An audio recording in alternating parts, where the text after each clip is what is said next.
You can.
Can you hear me now? Can you hear me now? I'd have to hang up and check. No, me good no. Thanks, Pressa. Oh, It was a right. Yeah. Pressa, see me, people, Pressa. Jamaica vibes, I think tell me say you can't hear me or not. Blessing, Sean, blessing. Thanks, yeah, Pressa. Thanks, Pressa. Pressa, see me, people. I was here talking to myself on mute. That's a new one. I was oh, this is funny. I meant to press the mute button because I had it off and I forgot to press it. That's senility setting in, people. Senility setting. Thanks, Pressa. I appreciate it. Pressa saved me because I'll be here talking to myself for a while. But I do have a lot to talk about. So I'm gonna try to jump into it. I have some Trump stuff. I have some Tapa stuff. I have the pre-match game conference. I also have us walking through a proposed lineup for the game against St. Vincent The Grenadines. So let me jump into it right away. First of all, I did do a show on Trump and tariffs. You should go watch it, right? I don't know why I'm even have myself set up this way. I do it this way. I did do a show on Trumps and tariffs, so you should go watch that show. I thought try to explain the whole issue with Trumps and tariffs and the benefits and detriments of tariffs. It's not all bad, but if you want to do it really well, you're going to feel a lot of pain to do it. Americans ain't feeling that pain. Americans are about short term. And by the way, my view on Trump is this, is that Trump doesn't give a you-know-what when he leaves this planet. He doesn't. I didn't think he cared about his kids. So he don't care about no climate change. He don't care about anything. Everything is short term for him because he's almost 80 years old. You don't care about the rest of that stuff. So if you're a Trump supporter, you have to understand who you're dealing with. And people, as you come into the chat, please hit the like button. I'm watching this like a hawk. It's very important. Okay? Please hit the like button as you're here. The second point is about Trump and the courts. Now, if you hadn't been on this planet, or you just came to this planet from Mars, you'd be wondering, is this how the world works? If you come to the US, I should say. Because some other parts of the world are functioning as they normally do. Now, we know China has a interesting economic system, sort of a capitalist system, coupled with a governmental system, which is sort of more dictatorial. And we have that also in probably Singapore and a number of other countries. Russia have some semblance, but it's a whole, the versions of them are different. Bless up Float, bless up BM, bless up Drew Ross.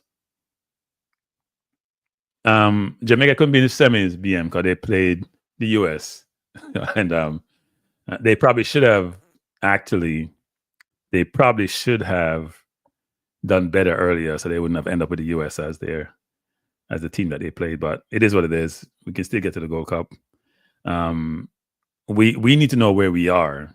We're in 5th position or 6th position. We're in 6th position in the region. And frankly, if you look at our U teams, the under 20, the under 17, I don't know where we are. But let me go through this quickly because I want to finish this under 2 hours and I have a lot to talk about. So with the courts, you can see Project 2025, which Trump and his cronies concocted and deny that he knew about Project 2025 is coming to roost. And it's comprehensive and it's draconian. And it's meant to be going back to the old days. Now, I saw this. Somebody sent this to me and I thought it was interesting. And where my thoughts are, which is, this is a 100-year-old Holocaust survivor on Trump. Her name is Ruth Rozansky. She's in Delray Beach. She's 100 years old. She says, when I hear Trump speak, I hear Hitler again. When I see his rallies, it's like what I saw in Nazi Germany or Nazi Germany. Trump is like a dictator. He's crazy like Hitler was. Now, some people may think that's an overstretch. I don't think so, people. I think what normally happens is you're enabled by the people around you. So if you can control the courts, you control Congress, and you run the executive branch, what else do you need? And then everybody's running scared. Everybody's running scared. The media, which is the last bastion of resistance, bless up Ernest Murray, is also running really, really scared. Now, the only good thing about the media in this world nowadays, the media, which is now very disparate and distributed, and it's not desperate, disparate, right? It's distributed. Nobody controls media anymore. You don't have the traditional players like the ABC, NBC, New York Times, Wall Street Journal, Washington Post, even the tabloids like Post. They don't control media anymore. Media is distributed. So it's hard for any one person to control information like they used to. The reason why people like Murdoch got so rich and Murdoch got so influential, because they control certain narratives, they spread certain narratives, people bought into it, especially if they had certain inclinations. So the courts are now feeling the pinch. Because the courts are very distributed in this country also, whereby you have judges elected by both, are selected by, appointed by both Democrats and Republicans. And even the ones appointed by Republicans, but some believe in the rule of law and want to make sure they operate that way. And in Trump's case, he just wants to do what he's always done across his life. He's never had any checks and balances. He's never had anyone to tell him that he can't do something. He's one of those people who have lived his entire life with autonomy and do what he wants to do. And if he can't get it done, he goes to the courts. He's probably spent billions of dollars on lawyers' fee. So it's going to be interesting how that works out. Now we have Trump and Dodge, and well, I should say Trump, Dodge, and Musk, right? And you see now where the pushback is as it relates to Musk, which is, I don't understand his work, actually. I was going to write a paper on this, I should have done it when I left corporate, around board of directors. So if you don't know what a board has the governance responsibility, oversight, and actually, especially in a public company, responsible for overseeing the company, make sure things are done right. They operate on behalf of the owners, who are the shareholders. Musk is a shareholder in Tesla, but he only owns 12.8% of the shares. I think if you look at some of the investment companies that own shares, I think Vanguard is over about 7% and BlackRock has 6.7%. And the reason I'm giving this number is because even though he has almost twice as much as Vanguard, and Vanguard is a company where you and I may invest in their products and they buy shares in these companies. And in essence, in this case, he owns about 12.8%. That means over 87.2% is owned by other shareholders other than him. So he's not a majority shareholder. So you ask yourself the question, why is the board not doing something about what he's doing? Because in any company that you work, if you're in a public company, the most important asset you have is your brand and your reputation. Because you may have great product, but if you have poor reputation, people may not buy from you. They don't want to buy your product. They want to associate with you. Budweiser is a good example where they had a trans athlete or a trans person in one of their commercials and they got slammed. They were under pressure. They recovered. People weren't buying their products. Now, Musk is running Dodge and Musk is on Trump's side. And we have the president. Trump won the presidency by not a large majority of the votes. He had a majority, but not a large majority. So half the country basically is anti-Trump, and more than that is anti-Musk, because some MAGAs don't like Musk because he was born in South Africa, apartheid baby. So it's really interesting to see what's happening with Teslas, which is, first of all, Musk embraced far right. So in Europe, in Germany, Tesla is down 70%. In China, Tesla is down double digit. In England, they banned Cybertruck as it's too big for the roads, and it's down. He's down all over the world, right? And you need markets for your product. And in the US, they're burning Tesla like it's going out of style, even though there are threats being made by the DOJ about being terrorism and all that. But the question I'm asking myself is, why isn't the board doing something about this? It is incomprehensible. Now, I know sometimes boards identify people for the company, and then what happens is the shareholders elect the board, right? But management is the one who identify the people for the board. They're the one who do the review with some board members to bring in board members. So at the end of the day, someone's at management picking those individuals because shareholders sometimes don't know who to vote for. So if that's the case, then I guess it's his friends. They're not all his friends. If you look at the board member composition, and I looked at it more recently, some of the people there are not necessarily his friends. Some are. But why aren't they doing something about it? Because if your CEO is going out doing things detrimental to the company, to the shareholders, why don't we have some class action should be brought by lawyers on behalf of shareholders who have lost probably half their money because they invest in Tesla? This is all weird, and I would assume that what's happening is people are afraid of Trump and the backlash from Trump and his administration. So that's why no lawyer is suing, no shareholder is saying anything. People like BlackRock and Vanguard, they all shut up because they don't want to be in the limelight. And then you now have more recently the Commerce Secretary, Ludnick, coming out and saying that you should buy Tesla. How does a government official promote any one given organization in any country? That's like Brogard coming out and saying, you know what, you should buy D&G versus something else. Or you should, you know what, support Cavaliers versus Mount Pleasant. How does anybody do that? These people have no moral values. They have no integrity. It's unbelievable. And it's being accepted because they have the Supreme Court in their pocket, and they also have the media in their pocket. They have everybody in their pocket. It's amazing. I keep telling people, this is going to be a very bumpy ride. And those of you maybe in Jamaica say, this doesn't affect me. It affects you. You may not see it now. It's going to affect you. It's going to affect everybody in the world in some way, shape, or form. Some more tangentially, some more substantively. It's going to affect you. It's crazy what's happening. Crazy. And that lady with that Hitler perspective can't be too far off. Now, on a more friendlier note, let me digress. I saw this where Leon Bailey is people. If you come into the chat, people, and I give me 23 likes on a 50 something. No, that can't right, that cannot be right. Now, Benjamin Castaneda, I did take Spanish in school, but I don't really read Spanish. But you're saying something here about tribute to Israel and blah, Jesus Christ and black and whatever. Speak English, as we can't have you. Sorry, we don't speak Spanish in this forum.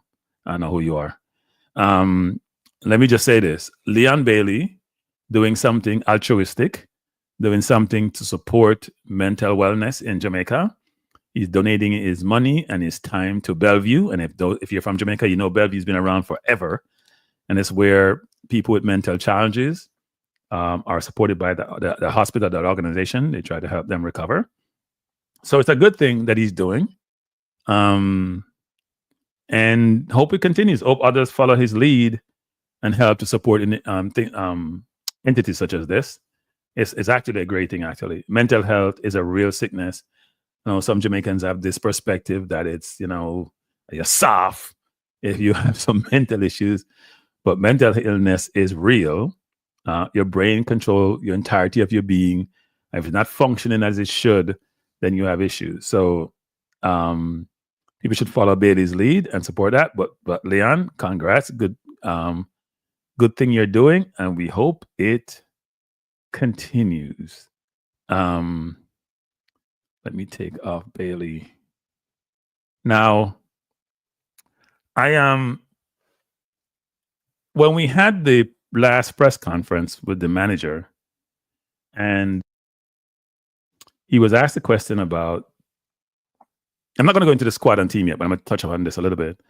This squad and Ravel, and he brushed over the question. He didn't really answer the question, right? He didn't answer the question. He does that nowadays, actually. Floyd said he's a Jamaican ref for the USA Panama game. That's very good, actually. I like that. We don't get enough English-speaking Caribbean personnel refereeing games, especially our games. But we get somebody from Latin America, no matter who we're playing. So that's a good thing. Thanks for that mention, Floyd. But he was asked about Ravel. So I want to ask, by the way, I'm hoping to have Dennis Chung, who's the GenSec for the JFF, tomorrow. So we have a show at 4 p.m. New York time, 3 p.m. Jamaica time. So hopefully he'll be here. I probably won't ask him this question, but I was curious to know what the situation with Ravel. You know, when he was asked about Ravel before, the coach would say, "Oh, I know Ravel from Man U." And you hear me ask myself the question: is that a good thing or a bad thing? Because Ravel didn't have the best reputation at Man U. Now, is it that the coach doesn't want anything to do with Ravel at all? A number of us like Ravel. I like Ravel. Some other people like Ravel. He may not. Some others may not. But the coach seemed to avoid that question. He talks around in circles and come back to nothing. I think Jason Guna asked him the question. He hasn't answered that question up to now, which I found really interesting, actually. Because when I look at our midfield, I see we bring in like Casey Palmer. I know he's out injured for this round. Bringing Demaria Phillips. We have McGee. Even when Ravel has a big belly on the beach and now playing football, I'm better than them. That's my view. That's my view. So I think those of you who are going to these press conferences, because I've said this before, I was extremely, extremely unhappy with how he answered my second question when I asked him about what Tuchel does and what he does. And so I'm taking a moratorium. I'm taking some time off from these press conferences. I'm not going to go back anytime soon. I told you guys the other day, people are like, "Oh no, you're going to go back." We'll see. I'm taking some time for the press conference. I don't like to. You guys don't think this is an overstretch by people. We have 36 likes and we have Synergy I watch. Come on, people, hit the like button. But I think that's a disrespect, right? When you ask a person a question in that forum and they brush off your question and their facial expression tell you everything. I read non-verbal signals. I read verbal signals and non-verbal signals. I read attitude. If you disrespect me, I'm not deal with you. That's my philosophy in life. Let me say, cranky, get off your high horse, blah, blah, whatever. I don't care. If you disrespect me, and if you think the question I asked you, which was an innocuous question, actually, because I heard the same question being asked of the English coach, who's Tuchel, who's German, and he spent time and effort clearly articulating, explaining what he does since he's been hired. He corrected the reporter about the timeline of his hiring, and he said he goes over 20 games. He's been to St. James's. This coach said he does what Tuchel does. You don't even goddamn know what Tuchel does. How are you going to say you know what Tuchel does? So my view is, you know what? I'm not going to put myself in that environment where I'm going to get perturbed and somebody just dismiss my question. I spend time thinking about my question before I ask them. I don't come and ask you a question because X, Y, Z. Now, I know people like Maverick thinks us YouTubers are all morons and he doesn't want to associate with us. And then the other day I hear him talking some crap about, oh, the traditional media have to get rid, with the new media. Damn hypocrite. But I don't take disrespect. Not into the disrespect. So I'll take a break from these news conferences because they don't need me there. There's a bunch of other people there. If I don't get their question, I ain't going to the press conference. I don't need a press conference. I keep telling people this, people. It may sound a bit arrogant, but I do this because I love football. I love sports. I love Jamaica. But until you disrespect me, let me not deal with you. Bye. So this coach, first of all, I'm not his biggest fan. And then when he will brush off my question like he's above the question, we're not having it. Now, I want to touch on another point. I'm going to jump around a little bit here. Somebody sent me something. Let me see if I can find it, people. Let me see if we can find it. I'm sorry I didn't put it up. I had forgot about it. It says here, I'm looking at some things on Instagram. So, we keep having this. I'm going to touch upon Tapas' interview. I'm going to play almost quite a bit of the interview. I'm going to play the press conference and we'll talk the football. Now, somebody sent me this. It was from the UK and they said 12 players at English clubs were just named. Listen to me, people. 12 players. I have pictures of them. Arsenal, a bunch of different teams. More than one Arsenal here, actually. 12 players. From 12 players at English clubs were just named in the Sierra Leone under-20 squad. Let me repeat that, people. Let me repeat that. 12 players from a country, a footballing country that has a lot of local players. They named 12 players who are at English club in the under-20 squad. So when conflicts boss and in people in Jamaica run off their mouth and I talk about they want to do this and that, how did Morocco get to where they get to in the World Cup? Everybody else is fighting for talent where you have ancestry, association, and we are pushing them away. So I'm gonna play the top of thing. Because some of the people in Jamaica, I don't want nobody who have no sense to give me no guidance but nothing. I not respect your sense. They make you disrespect. I not respect your sense. Now give me no guidance if you don't know sense. 12 players at English club were just named here. Who wouldn't want the best talent in the organization? Who in the world does that? Who in the world put away the best talent, which give them a chance to win, which will promote their brand and their country and their football? Who does that? It's crazy. Absolutely crazy. But I thought I would touch on that one because somebody from the UK sent me that just to make a point that, you know what? You guys are runaway players and other people are embracing them. Crazy. So let me go to the Whitmore thing because he was interviewed on TVJ. People, and 94 on that chat and only 47 likes. I'm going to say something. If you notice, I don't do football every day anymore. And the more I do football, the more I get frustrated. Because some of the football fans, they just take and they don't give. When I do my other programs, it's a much more enjoyable engagement model. Even though I do more videos in those. First of all, I get enough likes. I get enough subscribers. And them share it. The football fan them come, them take, and them leave. So I'm tired of it running off my mouth, so I'm stop talking about it. Just do what I do. Okay, I'm still doing the football. Anyway, let me keep going. So let's go to the interview that was done. It says, Crank, who challenge the coach and Jeff when you don't show up? You're needed. No, I'm not needed. I'm not needed because I tell you people, I gave you the example when I was in high school and got my teacher disrespected me. I'm not angry disrespect what I know. You know, them mad people them not disrespect right. Can you send your list assignment? What list are you talking about, Conrad? No, I didn't. No, the person who wanted me to send the list out. So I don't. When I get information sometime, if people say it's confidential. I'm not saying it out. No, I had about what? I had under 15 and 16 and under 20. It was a lot of players, a lot. And I had people, let me get frustrated when we talk about it. The reason not the female team is because they don't sell female players. No, it's more than that with the female player, Chris. Chris, sometimes, let me just say this, Chris, so we can manage what I say. Sometimes, Chris, you have people with you know what who tell them, go jump off a bridge. I'm not doing what you're telling me to do. All right? That's what happens sometimes. Sometimes, Chris, it's not even because they can't sell female players. Sometimes, especially for the senior women's team, no, they do it for the women's junior team, Chris. That's why they fire the coach. Them fire the under 20 coach, I never hear this. The under 20 coach go have some problem, him go do something, and then come back, him not on job.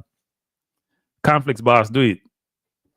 So, him and the other people them running do it. Conflicts boss do it. Conflicts boss run things. I can't why want to say. You can walk around Jamaica with him head high and make a little bit of money. I mean a damn thing to me. Keep killing the football.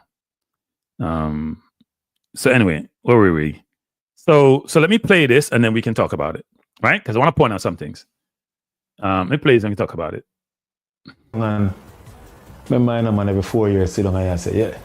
Come here to cheer for Brazil and I'm junior Bayana broke my nose, I'm cheer for Brazil again. You understand? I'm not cheer back for Brazil again. But I want a 4-year period where you sit down and you say, all right, then yeah, look towards the World Cup and you actually go a World Cup to play a World Cup, Brian. What could they see it on that? At that time too, stadium, national stadium, full to capacity, people outside. It's like we can't see that again. That will not repeat itself. Brian, let me tell you something, man. You have to have nerves. If you stand up in that stadium there, in that national shirt there, with the people them. It worse when Ian and Jesus sing the national anthem. You just a shake. You will want him done. We not see them thing there again, man. We not see them thing there again. What do you think led to that why we lack that enthusiasm of fans? Whole thing, you know. Again, a whole heap of factor. A whole heap of thing you have to understand. See, remember again, you know, when you play for the national team, you know, once you're not performing, see, you can't go in the street, you know, because you know you go buck up on some people and, hey boy, you know we stay already. See, the difference now is a man play a game and he's just gone tomorrow. No attachment. You understand? It's like we can't see that again. That will not repeat itself. Bro, let me tell you something, man. You have to have nerves. If you stand up in that stadium there, in that national shirt there, with the people them. It worse when Ian and Jesus sing the national anthem. You just a shake. You will want him done. We not see them thing there again, man. We not see them thing there again. What do you think led to that why we lack that enthusiasm of fans? Whole heap of thing, you know. Again, a whole heap of factor. A whole heap of thing you have to understand. See, remember again, you know, when you play for the national team, you know, once you're not performing, see, you can't go in the street, you know, because you know you go buck up on some people and, hey boy, you know we stay already. See, the difference now is a man play a game and he's just gone tomorrow. No attachment. Ball Hall, back to Cargill. And that's the difference, you know. On the left, So guess what? Each time we go out there, Brown.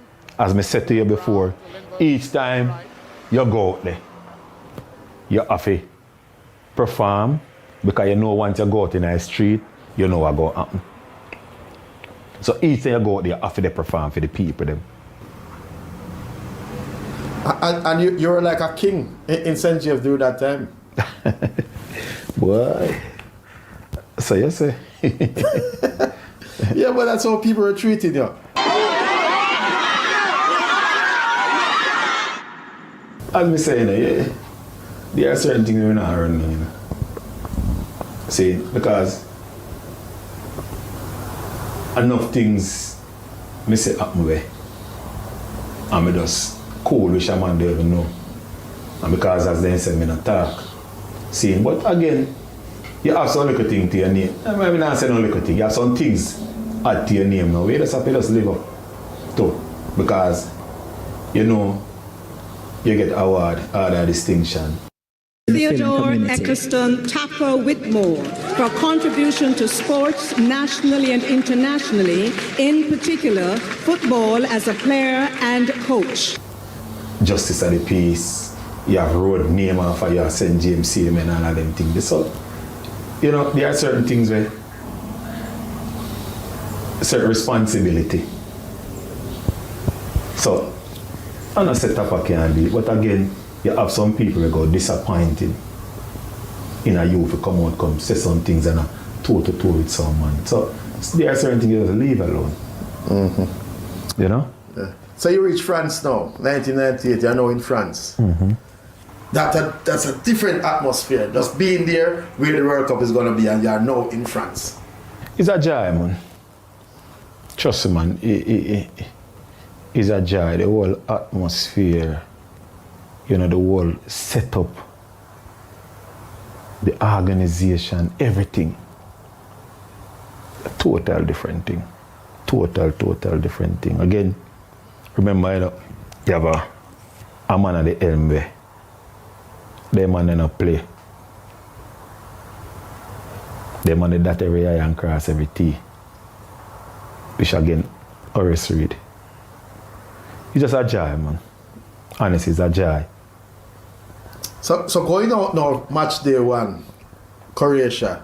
This is a big moment, the historic moment. You walking out that day, you're supposed to be over the moon. Well, again, in a way, it was a journey that I think we deserve to be there. We went there. It's just for us to just express ourselves, which I thought we did. You know, not just myself, but the whole team. I think we represent. But again, when you look back to see the Croatia and the Japan, where they are now and where we are then, there's a lot of question. But I think again, we represented at the World Cup. And again, if you look on our squad at the time, it was mostly local players. You know, it was 1 and 2 English players who were brought in. So again, trust me, we represented. 5-0 in the second game against Argentina. Did we lose the plot at that time? No, you know, I don't think so. Sometimes I would say the ego, because remember now, you know, we up against the Batistuta, them, the Veron, Ortega, all of them, you know. So I just one of them did. But again, to be honest with you, we play then. Powell again, the red card, you know, it's always gonna be a uphill battle against a quality opponent like Argentina in a, you know, a World Cup campaign. But the biggest day of the World Cup was yet to come. Mm-hmm. That was the last match of the group stage. Japan, 2-1 victory for Jamaica. Jamaica first World Cup and winning a game at the first World Cup, first victory, 2-1. Before we get into the intricacies of who scored and all of that just winning a game at the World Cup was like winning $1 million or more. Again, you know, over the years, many teams has been to the World Cup and haven't won a game. There's a lot of big name players have been to the World Cup and haven't even scored. So again, it was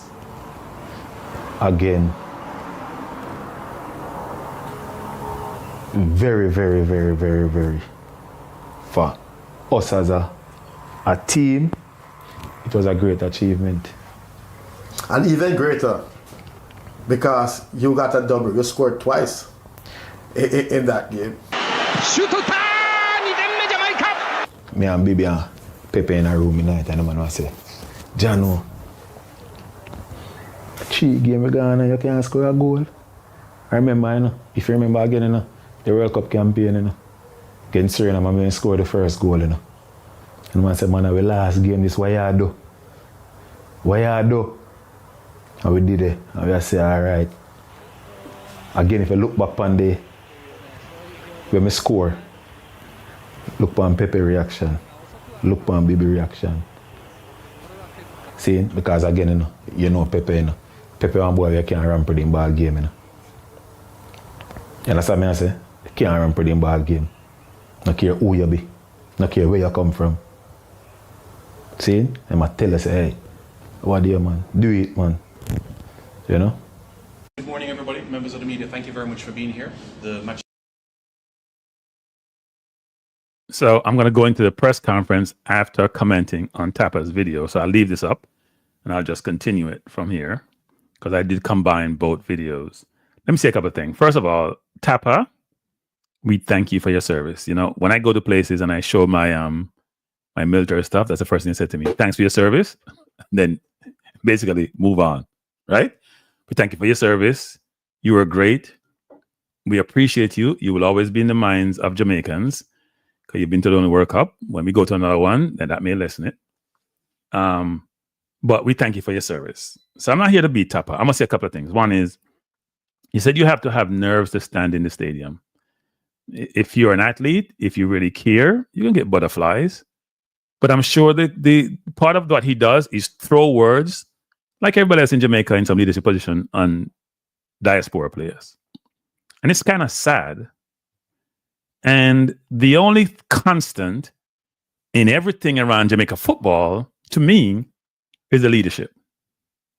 Players come and go, referees come and go, facilities get improved. I think they've improved. The one constant is the leadership. Now, some of the leadership come and go, but that's probably the main constant. So if you're not doing well in any organization, you have to look at who's running the organization. That will give you an answer. Now, obviously, Tapper has some hidden feelings there, but Tapper should also appreciate that he coached the national team for a very, very long time, more than probably most coaches who coach the national team. And you can sense the animosity in him when he's speaking. And I don't know what those issues are, but he also has to understand he coached the team. He did a good job with the national team. Don't get me wrong, if you look at his record, but he had a long run. Some people coach much shorter with better records, right? So you have to have nerves. Interesting. If you play football in England, you have to have nerves, even at the National League level, or pressure on fans. All right? There's no place to get more pressure on fans. You cannot go into the street if you don't perform. Man, play and gone. Isn't that every goddamn country nowadays who play football? First of all, in Brazil, don't they play and go back home? In Argentina, how long does Messi spend in Argentina? If you are any footballer who is at a certain level, the money is not local. The money is overseas. How many Argentina players are local? How many Brazilian players are local? Even today, for some other countries who never export players like Ecuador, look at Uruguay. How many Uruguay players are local? This whole concept that it has to be locally based players in the team, I've seen them play. So let me be harsh. They're not good enough. Let's stop pussyfooting around talking about the local players. We haven't done the best job leadership-wise and coaching-wise to get them to the right level. They're not good enough. Stop the bull. Stop the nonsense. I am tired of this divisive rhetoric. I am tired of every goddamn one of them. Tafa, Speed, our conflicts boss. What's his name? On the radio? Maverick, Skill Cool. Are you all the same? Are you all a monolithic? What the hell is this? Let me ask Tapper something, Tapper. Those three English players in the team that started out in the team, how well did they play? Burton, who was the engine for the midfield? It wasn't you. You were the dribbler. You get all the glory. It was Fitzroy Simpson doing all the work. I watched the team play. Where was Paul Hall? Wasn't he playing all the time? That team, you said it was more in the local players. You know, when you look at the team that I just showed on the field for the first World Cup game, there were 5 English-based players, born players in the team. Fitzroy Simpson was in the team, and Robbie Earl was in the team, even though I'm a Robbie Earl fan. And Marcus Gay was on the bench, and Paul was on the bench. What are you talking about? Almost half the starting team were English-born players. You know why? Because Simonis decided the locals he had weren't good enough, so he had to go get some other English-born players, even though you made the World Cup with a primary locally based team. Stop the nonsense, Tapper. It's annoying. You guys just have so much divisiveness amongst people who are for certain persuasion. It's Jesus, Lord. Let me tell you something, Tapper. Let me tell you something. Let me tell you something. You can't do nothing for the diaspora. Not like Leon Bailey now. At Jamaica or local, you can't do nothing for the diaspora. Nothing. You play my England, who want to play some international football, and not good enough to play for England. For the rest of we, you can't do nothing for we. Nothing. Can't do nothing for we. You don't pay with bill. You don't help with do nothing. Nothing. And we're saying about enough money at Jamaica. It gets to the point now of being like, you know what? You want to say X, no? Go away. I mean, see people like Football Guru and Presso and Company and chat around them XYZ. No, go away. Let me say that again. No, go away. It's so annoying. It gets under my skin. It's annoying hearing the same nonsense over and over. every one of the football people in Jamaica who come talk in the public domain have the same narrative. I'm surprised these kids want to come and play. We played against the US. The locally born players are not good enough. I watched them against Trinidad. I watched Cavaliers play the other day. A bunch of old men past their prime. And all they can do is run. Can't pass a ball. Can't make 4 passes. What the hell are we talking about? Jesus. You know, be more close on the chat. I'm not doing no football tonight. I've got to the point where I'm just the annoyance has gotten over the top now, people. It's past normal. It's not normal. This is not normal, people. This is not normal. The people in Jamaica who have authority, who in position of leadership, put them on back and just roll them around one hill. One barrel rolling on one hill. All of them. The Tapper, the conflicts boss, the Mavericks of the world, the parish president, rolling on one hill. All of them are the same. All of them have the same idea. They're not like, you hear when I interviewed Erwin Clear the other day. You know what Erwin said? They want with money, they don't want to deal with we. I'm going to put in my words. They don't want no leadership position. Jamaica export human capital, people. Go look at what we export. We don't export nothing nowadays. We used to export enough backside that get cut back. Russia big enough backside, Canada big enough. We export nothing. Go look at the export differentiation between Jamaica and, for example, the US. Trump talk about trade imbalance. Go look at trade imbalance, people. We export people. We export intellect. We should be asking that intellect to come back and help us as a country grow. What we do, we push it away. They look at you all now, who elite in Jamaica, and want to maintain eliteness, and want to deal with the people them overseas. People, this cannot be okay. It's past frustration. I find this amazing. Seriously, I find this amazing. People are not fit to put the like button. Coming in on like thing tonight. I'm not fit the like button. Seriously, man, I'm dead serious. Not fit the like button. I'm gonna stop doing Jamaica football. I'm gonna just do other stuff. I cannot deal with this, people. I cannot deal with this. Football guru. If you knew what was on my mind, you get at the chat tonight. Mrs. Again, football guru. If you know what is on my mind, you get at the chat tonight. Seriously. Look, I understand where people are saying we want to support the local kids, and we're all for that, right? Nobody supports kids in Jamaica more than diaspora. Go look at any high school. Go look at primary school. They're on board, then send back money, then send back clothes, then send back food, then send back shoes. Enough. They do it. There is no appreciation for the diaspora. None. Let me say this again, people. There is no appreciation in Jamaica for the diaspora. Only just tech, and not give back nothing. Only tech and hate. All I know. Not all I know, but most I know. All I want to do a tech, and not give back nothing. What do you give to the diaspora, local Jamaica? May I talk to you now? What do you give back to the diaspora? Because in life, you see what Trump run? Trump run transactions. Left hand, right hand. Pure transaction run. Do everything is a transaction for him. The war Ukraine a transaction. The war Middle East a transaction. He want Gaza people to believe. He want to in the Oasis. Everything is a transaction. Right? Football guru, go to hell. Everything is a transaction, people. Football guru, get off the channel. Go to hell. Don't annoy me tonight. Me not unite with you. Go away. You're a bug. You're like the rest of the people who support. Go away. Don't annoy me. It's a transaction, people. In life, nobody like to give anything away free. Nobody like to give away money. When somebody asks you for money, you work for it, you're giving them, they're not giving back anything. They just want to take. That's Jamaica local. A lot of them, most of them just want to take, not giving back anything. Me say this again, as Leon Bailey said, but Leon Bailey's not giving back to Bellevue and giving back money. You cannot do anything for the diaspora, Jamaica, local Jamaica. All you want to do is take, and cuss us, and say you don't want your kids come play for you when the kids are helping you because you're not good enough. Let me say this again. You are not good enough. We're not using euphemism tonight. You're not good enough. Don't tell me to calm down, football guru. Don't tell me to calm down. I know why you talk to me. Because you're one of the people that was part of the problem. You defend nonsense. You defend inappropriateness. Right? We have to deal with Trump in this country. We don't like black people. And we can't go because we are. We're supposed to be embraced by the locals in Jamaica. You think about it, people. See, black people in England feel out of place. Black people in America, none of them feel out of place.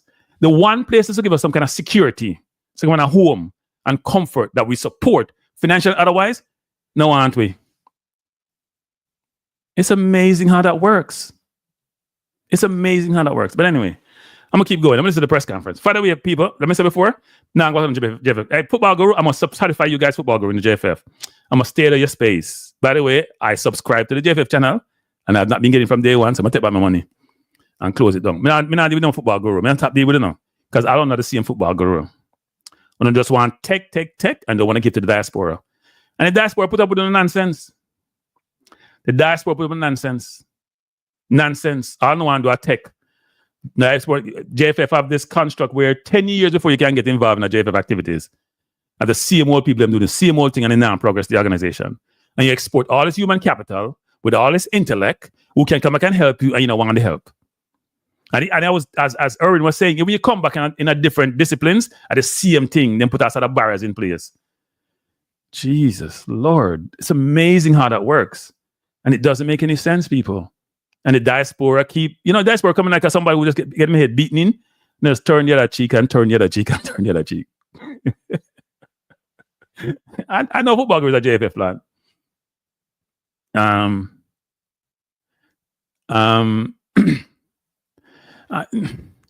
Gunners, don't stop them to the Gunners. You can't read somebody mind Gunners. Let me say something, Gunners.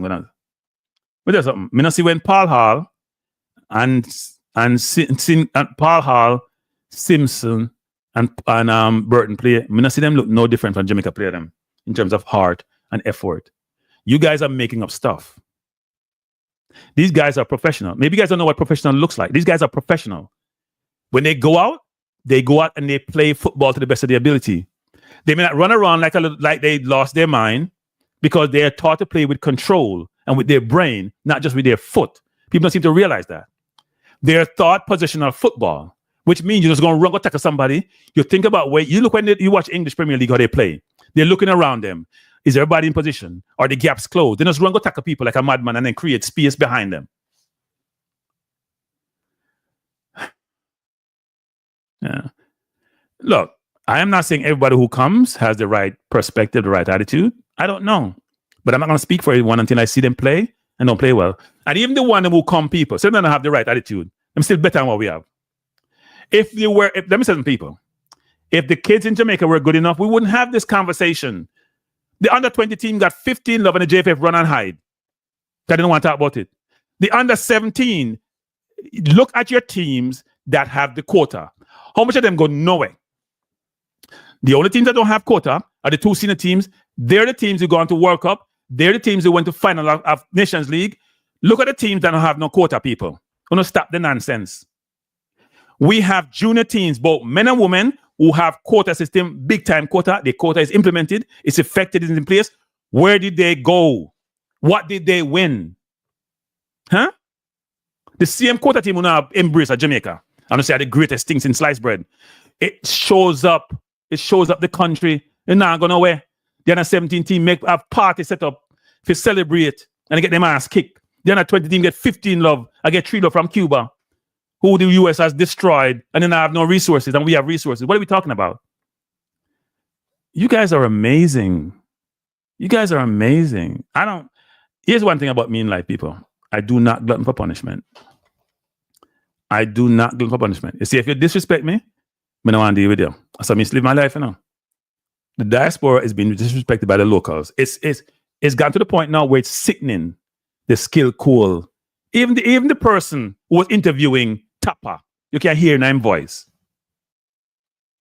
Even the person who was interviewing Tapa, you can't hear his voice. And you people in the chat, want to bring out one player name. We can't find one player better than this. Let's stop the. I want to call somebody. Let's stop the nonsense, man. Stop the nonsense. Stop the nonsense. And all the people are Mason Wogan. Mason Wogan play in the Premier League. Go get the play, go play in the Premier League. Them can't even beat Trinidad people. When we play Trinidad with our full team, with the English-based players, what them get? We have played Trinidad 4 times in the last 2 years with local players. What was the outcome of those games? When we play Trinidad with the full country Jamaica players, what would the score? When you had a 20 team play the other day, what was the score? No, hide from that now. I saw not doing a Jamaica, no, hide from the truth. Under 20, so matriculate to the senior team. What was the score for the other 20? Up to now, the JFF go hide. Conflicts bars go hide. All of them go hide about it. They go and hide because they cannot embrace the truth. I don't know why any diaspora player want to play for Jamaica. Because within the JFF and outside the JFF, there is a theme. There is a theme. The football gurus of the world, the conflicts boss of the world, the oral traces of the world, the tappers of the world, the skill cool. It's the same old nonsense. Why is Tapper talking about nervous in their stomach? If you're nervous, go take pill. Why is he talking about the team was mainly Jamaican? This is people. We are in 2025. That was 27 years ago. West Indies was, well, they never good then and stopped being good for a while. But back in the 70s and 80s, West Indies was a dominant team. Life evolved. Things change. If you go back to the 70s, Jamaica dollar have a similar strength as the US dollar. Now it's 150 for one. When we gonna progress, people? When we gonna progress? When we gonna make real progress? We're gonna sit back and stay in the same place and don't make any progress? So then I watch some program, I laugh, you know. So the man just want to corner, attack panicana things in life, and I laugh. You can't make no progress upon the corner 24/7. You go to Jamaica, see a man left on the corner 20 years ago, in the corner, you go to Jamaica and sit on the same corner. Where's the progress? Where's the progress? We laud, applaud, embrace, congratulate a team that got 4 love in our competition. Let me repeat that again. And your shoulder is part of it, by the way, on the first leg. Let me say it again. We embrace, applaud, laud, exalt a team that lost over 2 legs 4-0. This is where we are. It's beyond sad, people. It's beyond sad. It's beyond sad. Seriously, it's beyond sad. It's mediocrity is being embraced as normalcy. And then someone want to come beat me. And me a wrong person gonna beat Star. I think I know what good looks like. Then you hear some people talk about, well, you think you know everything, you think you know everything, because you go out and you know everything. No, but you sent us out. We went away to go improve ourselves, improve our circumstances, improve life for us and our family. That's why people don't want to leave Jamaica. Most people left Jamaica and don't want to leave Jamaica. But we don't have the resources and the industries to allow us to stay there to advance in life. And so people migrate. Enough would love to come back, but enough of Jamaica kill off each other so much we cannot even feel comfortable coming back. So I don't understand. I am tired. The next person me also beat them bad. Me beat me all by war shoot on them. The tappers of the world, the mavericks of the world, the skill codes of the world, the conflicts boss of the world. All I know are the same. You know, disrespect the diaspora. You know, like the diaspora. All them want to do, I use diaspora to get a World Cup, then them say if go away. Because I'm money involved. And they involve money. Our money in people. Whether it's remittance money or money from work, all of them talk about the money. Only get money at Copa last year. Only get money at Nation League last year. Now the diaspora they happen to get it. How much money go to the diaspora people them? Them if you get up and fly 9 hours, 10 hours come to Jamaica, come play football. Them just tired. They love to take a break and go to them family. Then come play it. But they want to play international football. That's what they can play for us. There are a bunch of kids I have when I tell the kids them can't play. You know what people call me and vex, say them work hard, put together program, one kids come for try for team and JFF just negate it.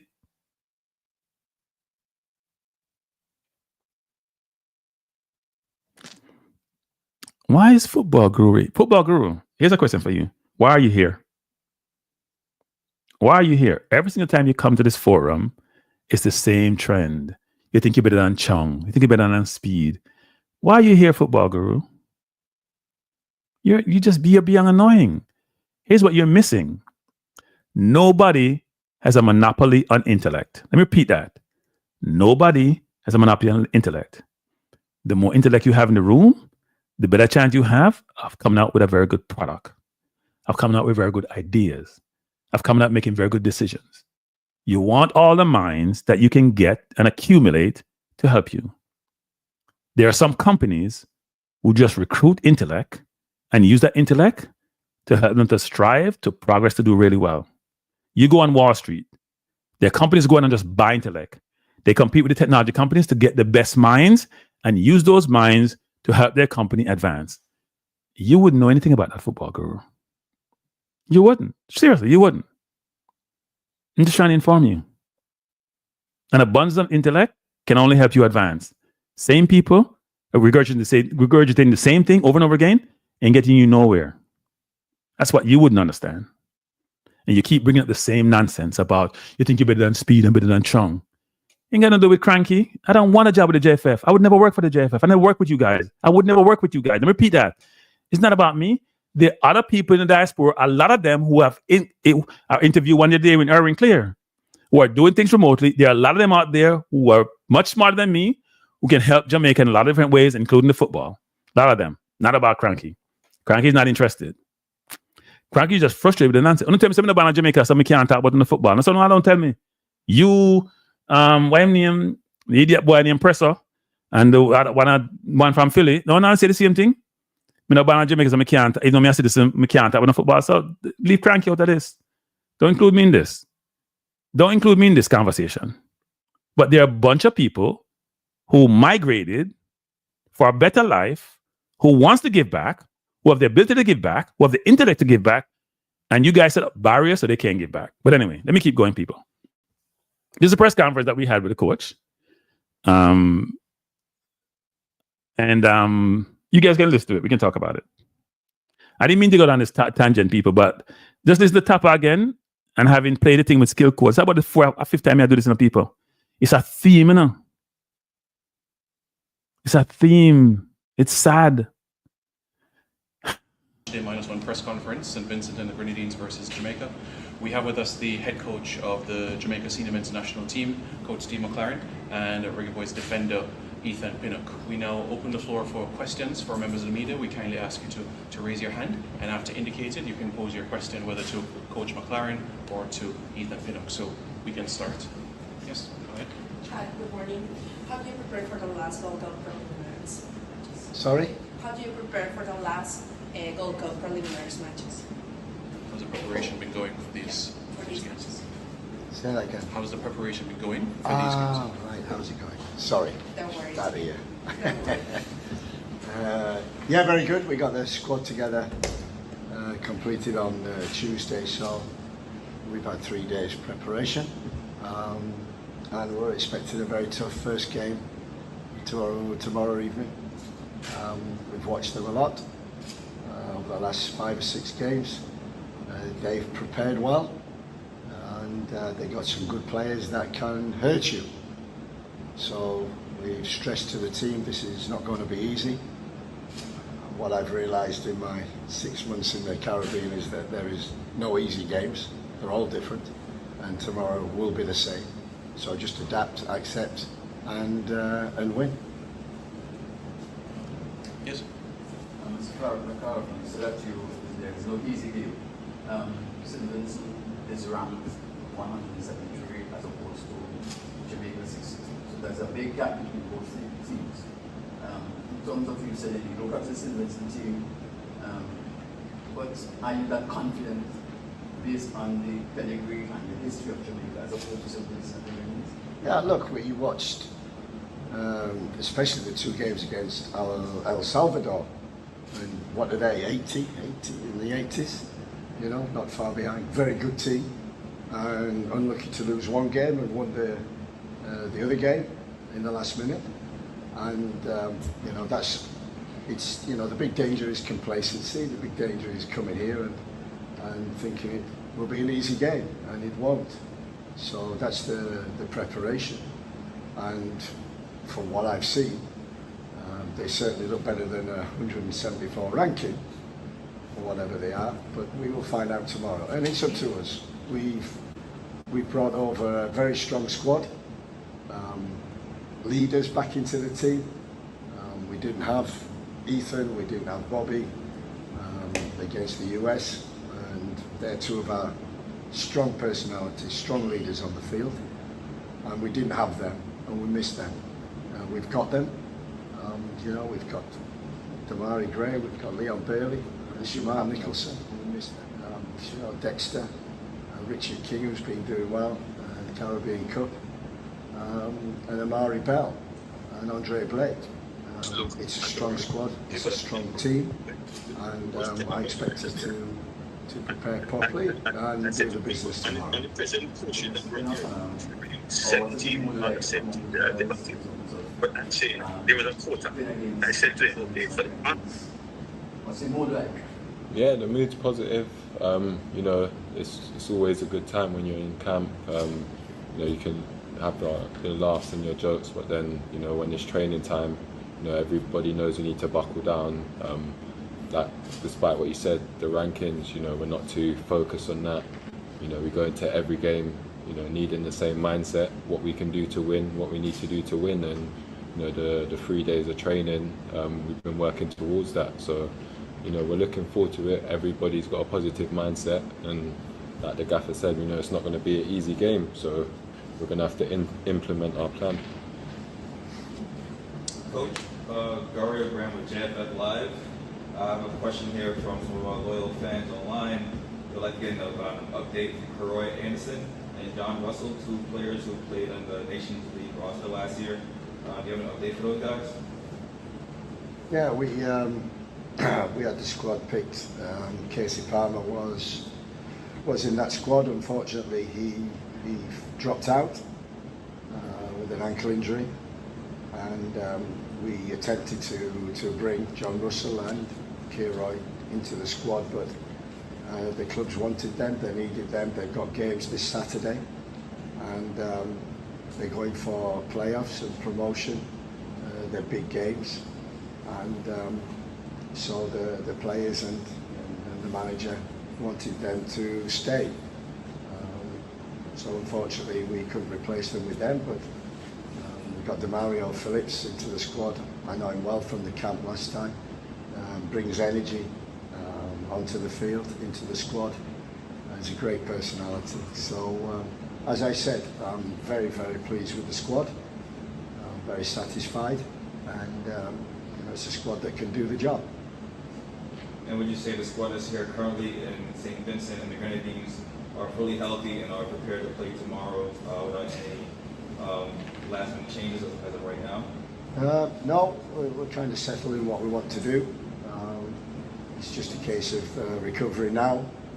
We've got plenty of rest before the game tomorrow night, and make sure we've got the energy and the attitude, as I said, to do the job. And Mr. Panak, what's the preparation like for you? What is it like getting back to Jamaica, being amongst the men, and coming out here? So let's give us your mind steps and your preparation strategy. Yeah, so I just try to, do what I would normally do for any game, really. So in terms of, sleep, rest, training, what I'm eating, I try and just stick to a similar routine. Obviously, it takes maybe a day or two to kind of your body to catch up with the time difference and to acclimatize. But I just try to do what I always do, and just treat it like any other game. Thank you, guys.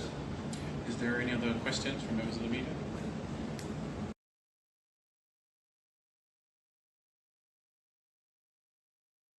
So I see Issa Allen saying, people, if we start make up things, Issa Allen saying, tell your Russell decline to call up. People, that's not how it works.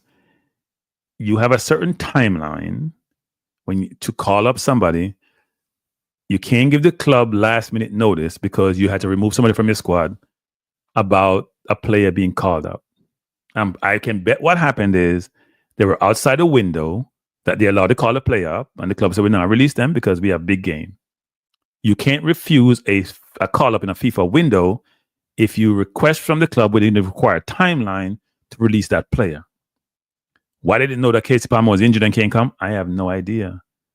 But this is not strange. This is not an aberration. We have seen these things. Let me say something for Football Guru. Football Guru. Let me just close this out with you. I am not as smart as Chung. I am not as smart as Rudolph Speed. I am not as smart as Ricketts. So please stop coming on this channel and doing a comparative between those individuals. I just admit I'm not as smart as they are. Okay, Football Guru, I'm not in their range. They're much smarter than I am. Please stop coming here and put in the chat, you're not as smart as them. You think you're as smart as them. I'm not as smart as them. I admit it. I can admit my failures. I can admit my deficiencies.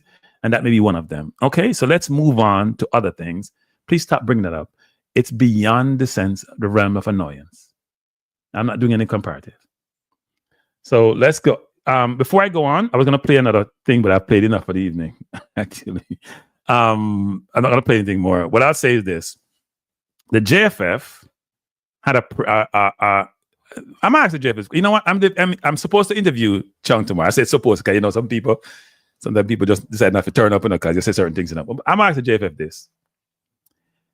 So apparently FIFA has lifted the restriction of the JFF as it relates to finances, right? Financial restrictions have been lifted. So them can get money from FIFA and do what they want to do. Here's my question to the JFF. Maybe I'll ask Dennis this tomorrow. Because I don't understand how this works. If there's any semblance of good news, the JFF is out in the marketplace immediately. And they feel good and they want to engage the public. If there's any semblance of bad news, they recoil and we don't hear from them. Let me say this, JFF. That is not how you manage a business.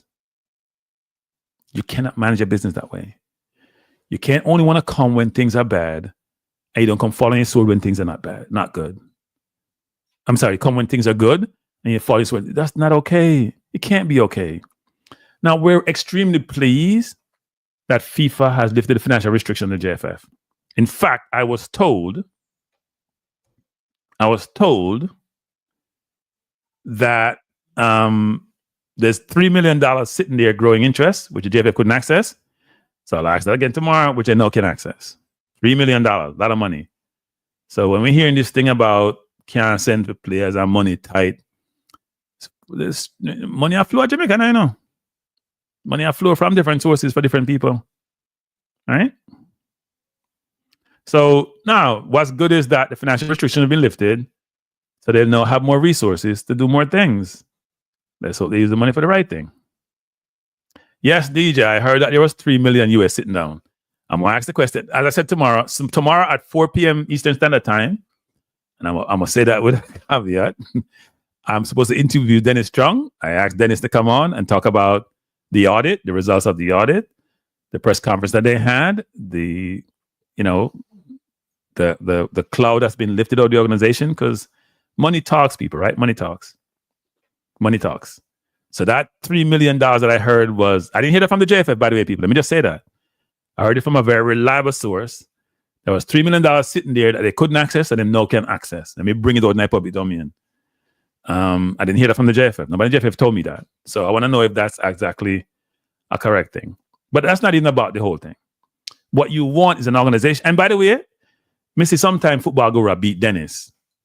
Dennis not this and Dennis not that and Simon not this. That's how Football Guru is. I don't know who he is, but he's aligned with certain factions in the JFF. Not with Simon or with Dennis.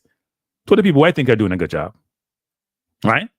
Because since Dennis has come in, which is 2 years ago, maybe that's why they don't like Dennis, That's why they pass the FIFA auditing on people, because Dennis I wouldn't foot to the fire. They just say, can't allow no can't go on trip, go about to get match day fee and get game fee and fly US 24/7. Come, you just see them with them big badge on their chest. All of them. No can't fly again. Dennis I put them under the fire and make sure them do what they're supposed to do. And FIFA has signed off that Dennis is doing a good job. Me not say him doing a good job. I understand money and finances. I understand how that process works. I understand good governance. And apparently Dennis, not because I come from my channel, because I say this to him behind the door and in front of the door, apparently he's holding people to the fire. But maybe people like Football Guru and TikTok them, what they see in person, maybe they want somebody. That's why them operate the way them do. They don't like Dennis, because Dennis now make them do what them used to do. As Dennis says, when him first joined the JFF, he go to office 11 o'clock, nobody not people. Whenever you hear that, he go to the office at 11 o'clock, nobody not turn up, nobody not that work. And as I said to Dennis before he took the job, The culture has to change. Leadership is needed, real leadership. And the JFF, since Dennis has got there financially, has been going in one direction, which is the right direction. That means when you spend money, you have to bring receipt in. When you spend money, it has to be authorized. When you spend money, you have to know where you're spending it. You have to get authorization before you spend the money. They don't believe in that, people. They never used to that. That's why some of them push back on Dennis. Some of them want Dennis to leave. Me, I tell you that. By the way, I haven't spoken to Dennis about this. Me, I tell you what I mean here through other avenues. Some of them don't want Dennis there because Dennis will restrict them ability to do certain things. Dennis, keep the way I do. Keep holding them to the fire because we need the football to progress and improve. And we need those kids in Jamaica who have not been given the right coaching, who have not been given the right guidance, who have the right athleticism and raw material to be better so they can compete on the global stage.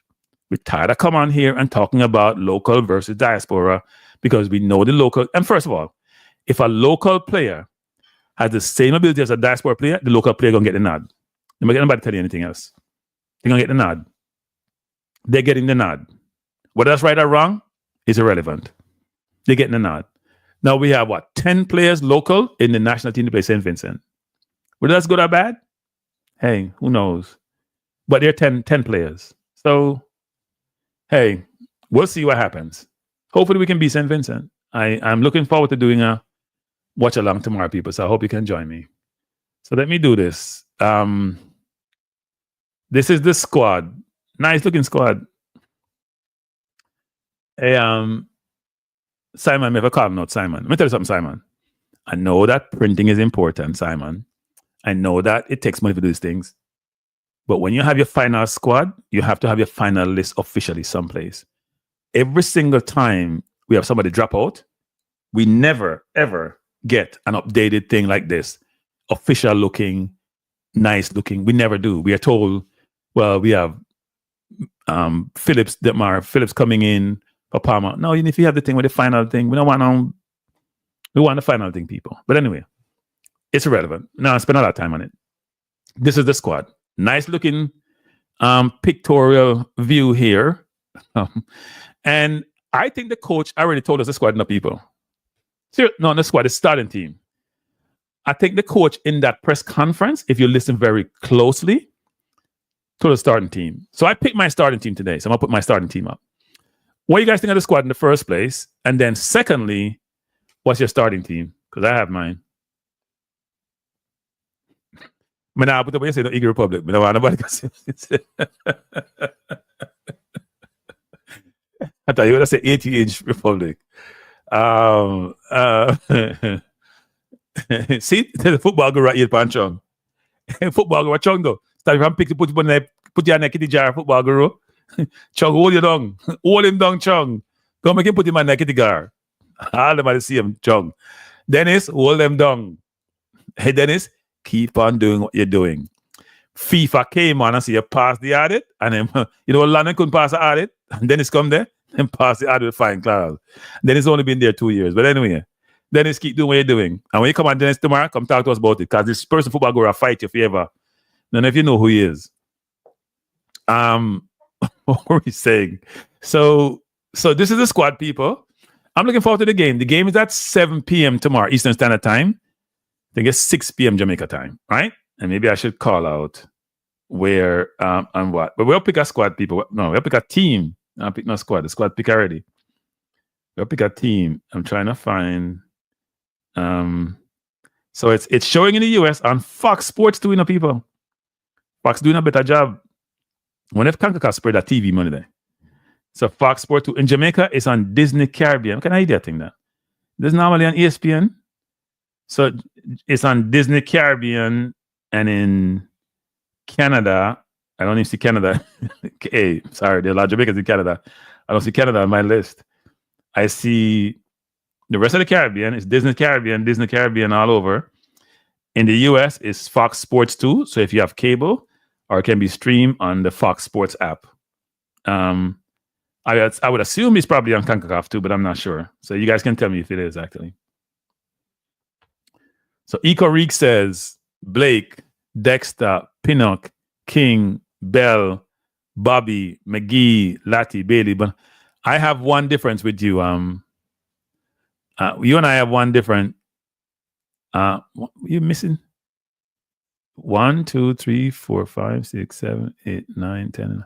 You're missing somebody from this. No, man, you're missing somebody from this. Bailey, Demarai, Lati. No, man. You missed one of the most important players. Sorry. Can't agree with you. Yeah, Dre, Fox too. Big time. It didn't say TSN in the DC, which is really strange because normally Canada is here. I don't see DSN here. Maybe this needs to be updated. I don't see Canada on my list. It's Disney Caribbean. Do people have Disney Caribbean? I've never watched Disney Caribbean. No. Jamaica is Disney Caribbean too.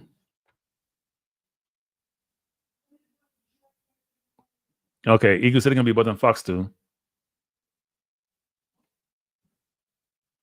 Fox not showing the USA game. Why? They play Roberto Carlos. I think he retired. Gunnar, I think he retired, first responder. Gunnar says Blake, Dexter, King, Pinnock, Bell, Hayden, Anglin, Bobby Reed. I have one different from you to Gunners.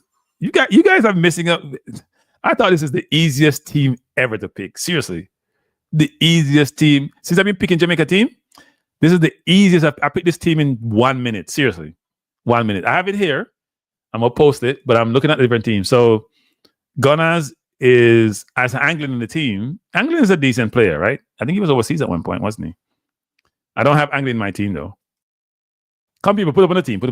You know what? We're our greatest team. What you grade Gunners team? Bless up. By the way, people, go subscribe to Gunners Boss. Gunners do a really good job. He's close to 4,000 subscribers, so go subscribe to his Gunners, put your link in the chat. Give me a link. I know the left back from Cavaliers. I know who you're talking about. I know who you're talking about. Yeah, Anglin. Okay. All right. So Gunners has, let's put back Gunners team. Give me a grade for Gunners team, people. Come on, Drew Ross, man. Stop the nonsense. Drew Ross, what is that? Come on, Drew Ross, man. I don't know, won this. I think Gunners missed one player. But no, it's not a bad team. So this is Gunners team. Drew Ross, your finger stuck. Drew Ross, your finger stuck. So let me go to, wait. We got to get Gunners first. I see Float team. I see Dre team. Let's Gunners team. I'm not going to put up my team yet. Let's put up Gunners team. Give me a grade for Gunners team. A fair grade for Gunners team. So Michael Sadler says 6. King J say 8. Oh, Lord. Grammy Production, I beat Gunners. No, that's not the wrong one. Grammy Production, I beat Gunners. No, we're not thinking Gunners team that bad, people. They give miss one player. All right. So we have Gunners. So my average say Gunners about a 6. 8, 6. And I give Gangster said 10. So Gangster and Gunners are friend. Sorry, said that. When I think a 10 team. You know what? It could be a 10 team, but I don't think this is a team the coach can pick. Can't answer that. Let me go back up this field. Because a lot of people put up the team. You know, I miss nobody in the car. People cost me out, so I miss them.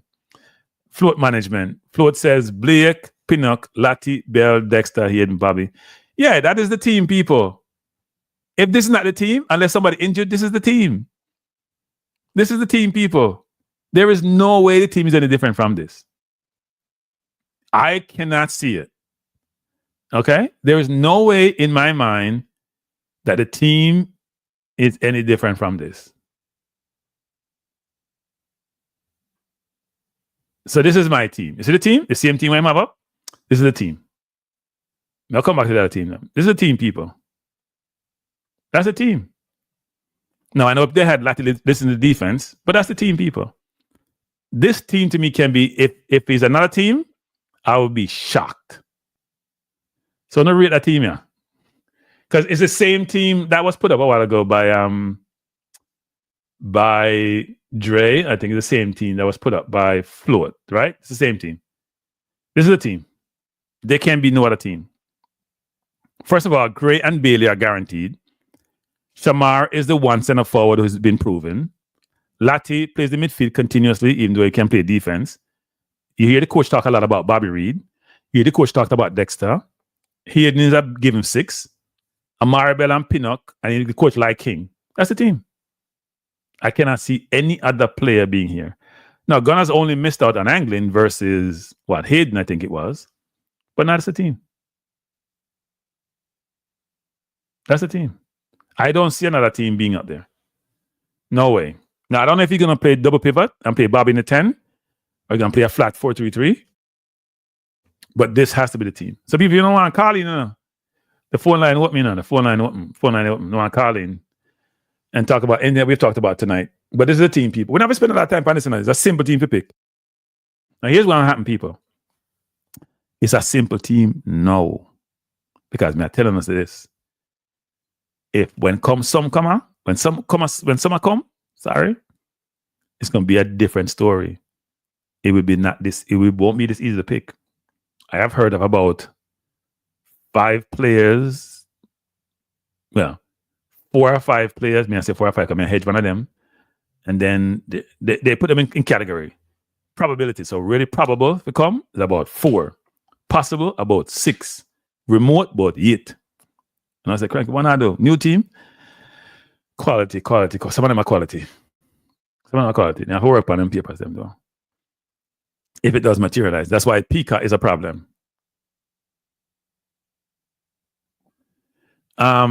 Yes. So the 347-728-8625 number, yeah.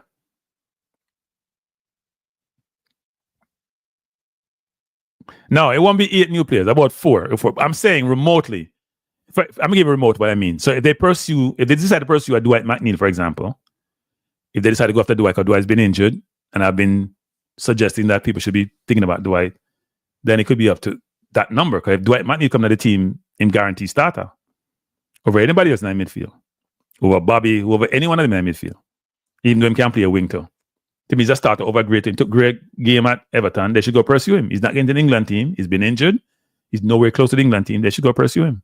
I know he wanted to wait because I think they have talked to him. No, Greenwood is not the second coming of Dean Burton. No. People don't conflate these things. There's no comparative. Dean Burton and Greenwood are in 2 different classes. One is in the A form and one is in the C+ form. They ain't in the same form.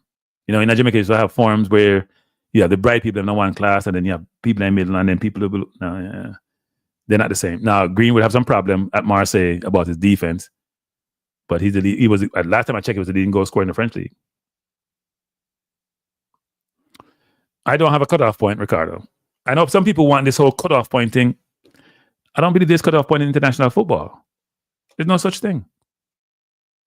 Every window, coaches. Why are we gonna have? I don't understand the cutoff point thing.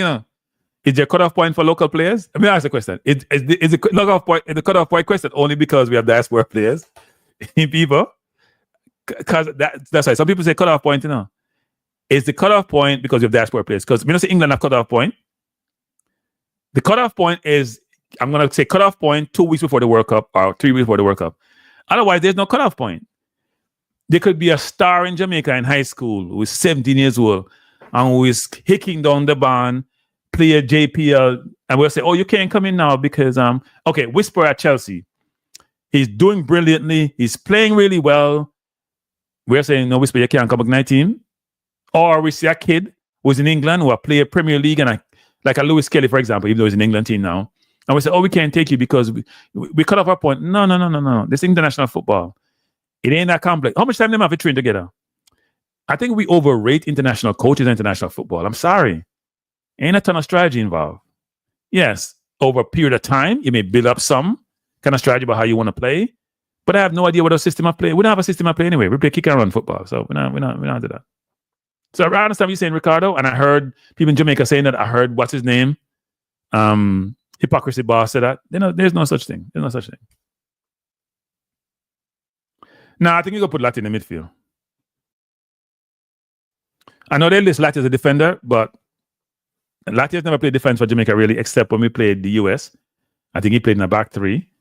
And then when we played in the Copa, they had him defense first, and then they moved to midfield when he made a bad move and do that, and the game changed. So.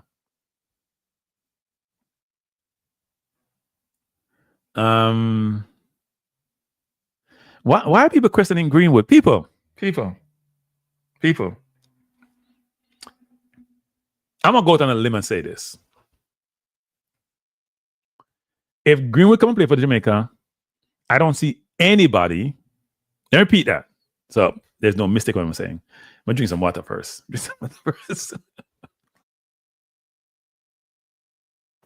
I don't see anybody in Concacaf better than Greenwood. Not one player. Not Pulisic, not McKenna, none of them. If he can play for Jamaica, to me, he's the best player in Concacaf. Now, one could say, what do you mean best player, Cranky? Because you got to play two ways in football, like two ways in basketball. But nobody now tell Joker say him the best player in the NBA and not play defense. So even though Greenwood need to work on Smith and Marcus Rashford don't play both ways enough, Greenwood is a born goal scorer. People, I can't wait for Greenwood to come play. Hey, when Greenwood come play, I try to find myself at Jamaica, come watch him. If it's in Jamaica, wherever I'm there, I try to watch him play live and personal, up close. There is something in life called quality. And the question is, do you know what good looks like? There's a traditional English saying, you know what good looks like. Him good. And it may seem like it's all, you can't say not good when him leave and go Spain, or was the best player on the team in Spain, and go Marseille, which is second in the French league. He's the leading goal scorer in the French league. What are we talking about? I know Alphonso Davis. I know, what's his name? Jonathan, Alphonso Davis. Jonathan, center forward. I think he's better than them. First of all, Alphonso Davis is on the bench at Bayern sometimes. Not even starting. He's better than Alphonso Davis. People, the most important player in any football team is the person who scored the goals. Say that again. The hardest thing to do in football is to score goals. And the most important player, therefore, is the person who can score all the goals on a regular basis. Nah, I think he would be the best, Chris. So you guys tell me who would be a better player. Somebody say Alphonso Davis. Good player. I don't think Alphonso Davis is better than Greenwood. Different player, playing different way. Alphonso Davis is a very versatile player. Started out playing forward, a 16-year-old in Canada. Then switched to play left back for Bayern. I think he's better than Alphonso Davis in terms of the importance to a team.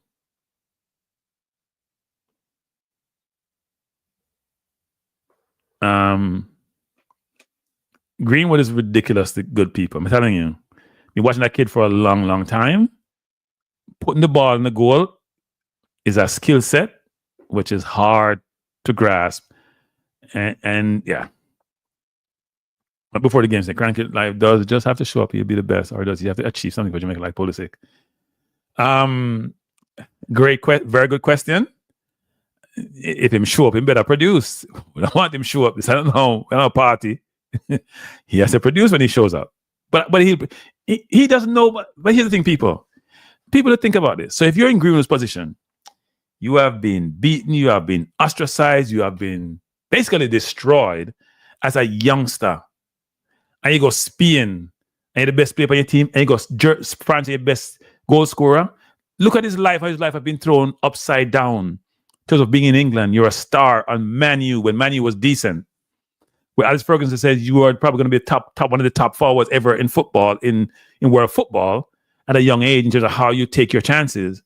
And then you have your life turned upside down, and you still got France got score enough goal. So one says, I disagree. Wait. One says I disagree. Every component of a team is equal as important as any other. It's easy to score goals, a good coach. So one, okay. Let's take that premise, right? With that premise, one, why is Maradona, Pele, Ronaldo, and Messi, when we talk about greatest footballers, why is it about people who score goals? One. Why don't we say Roberto Carlos, or Cafu, or Beckenbauer, or Maldini? Why aren't they the best player ever? Come with me, people. Come on, we're gonna go on a journey. Please explain that to me. One. Why we focus on the people who score all the goals as the criteria to the best player ever in football? We don't mention no defender. Why are we saying Van Dijk should win the Ballon d'Or year after year? Why is Messi and Ronaldo win it about 14 years straight between two of them? Why? And then throw in Modric for a little bit here, and last time they give Rodri. Because now nobody has scored no goal except for Haaland. Why is people saying Haaland should have get it? Or Lewandowski should have get it instead of Messi? Huh? How many defenders we see win Ballon d'Or? Count the number of Ballon d'Or as the best footballer in the world at any point in time, at what position they play. What are we talking about? It's not debatable. The people, I'm not saying send up for them, saying the people who can score the goals. So Salah at Liverpool. Salah not really playing on defense, people. You put the ball on the net. That's why Trent Alexander-Arnold stop sometimes, even though he can't defend. Well, 1-1, that's your 1-1. You're in a different category than 1-1. They get all the glory because they deem to be the most important position, which is put the ball in the net. Come people, man. It's not debatable. You have your life. I'm confused, Ricardo. You have your life turned upside down, or you turn your life upside down. Well, you control your own destiny, then you turn your life upside down. If you think you control your own destiny.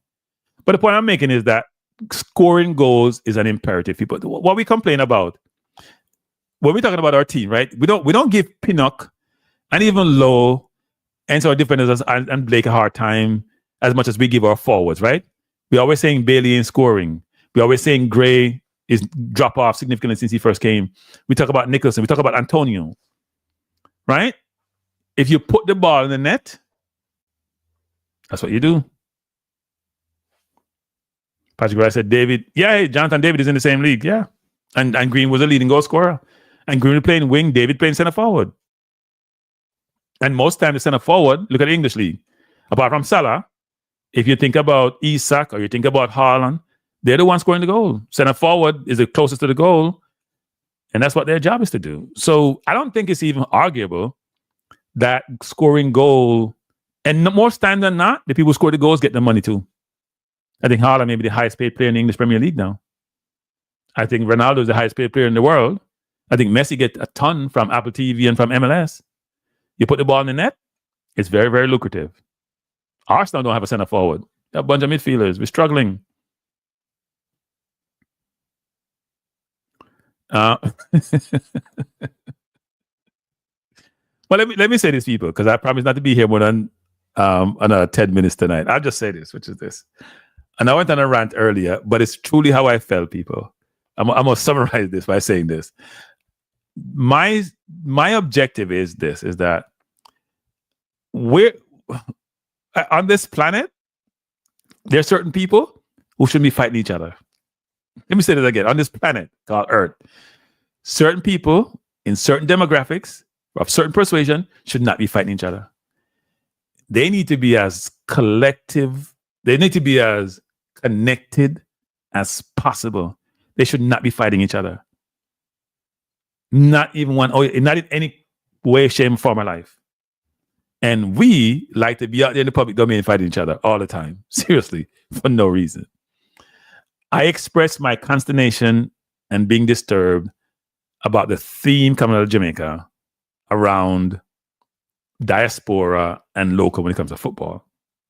And it manifests itself in other parts of life, right?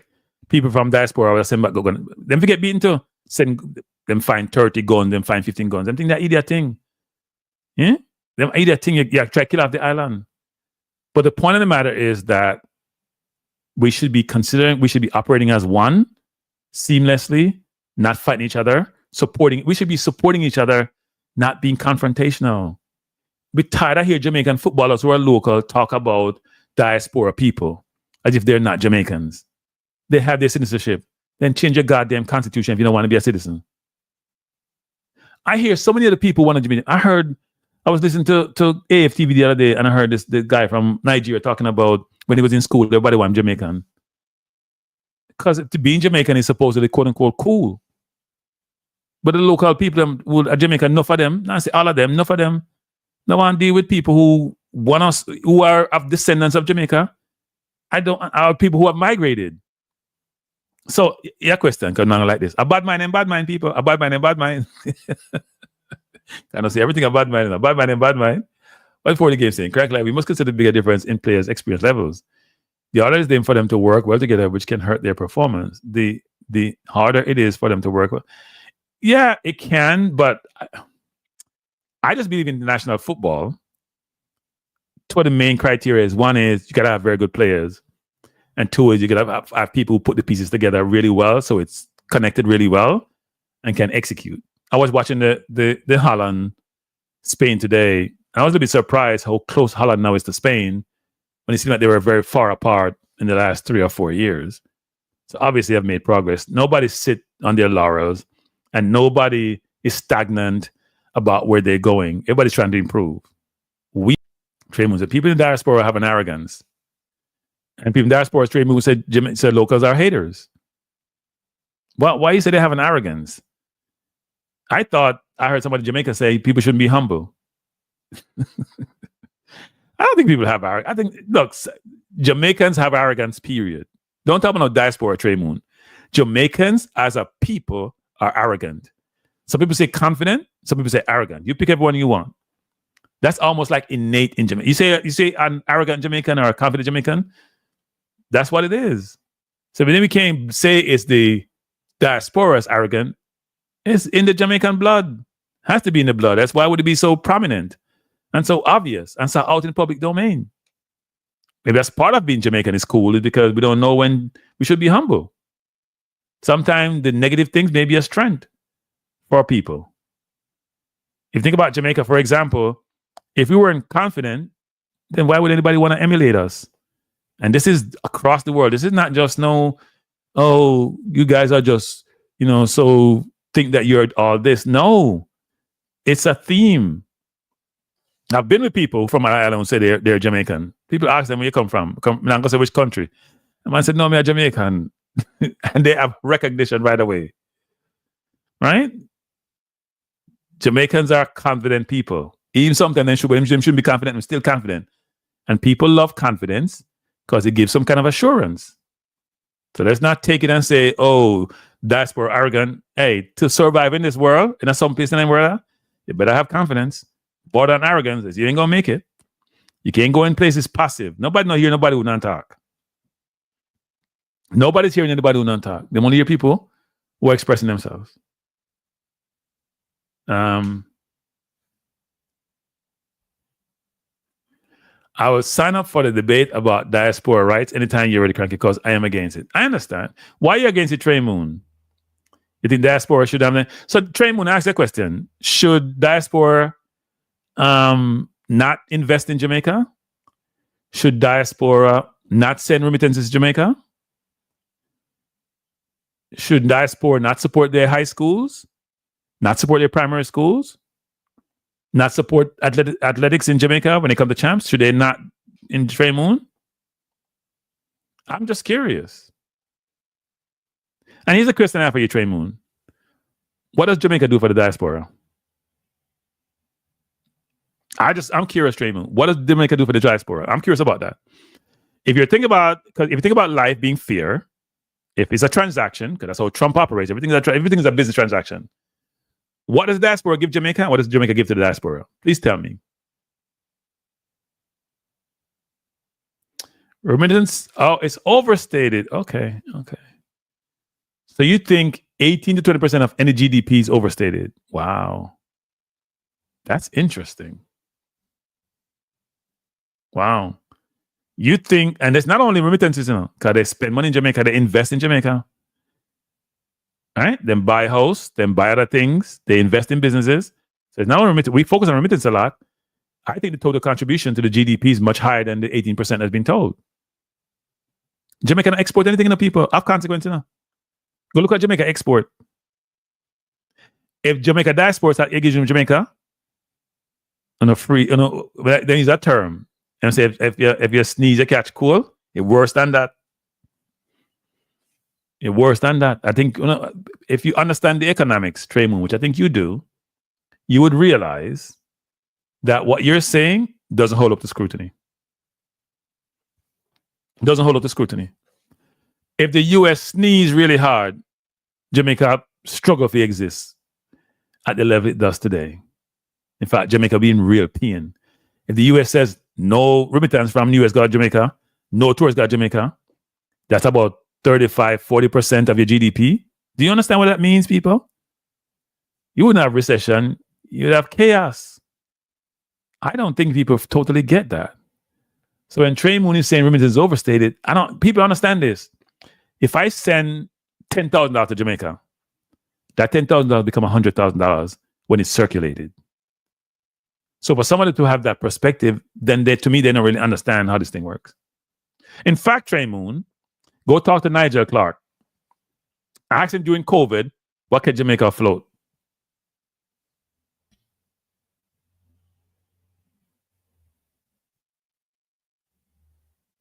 I asked him to take back up and say, okay. I hear you, sir. I hear you. I would love to see those stats.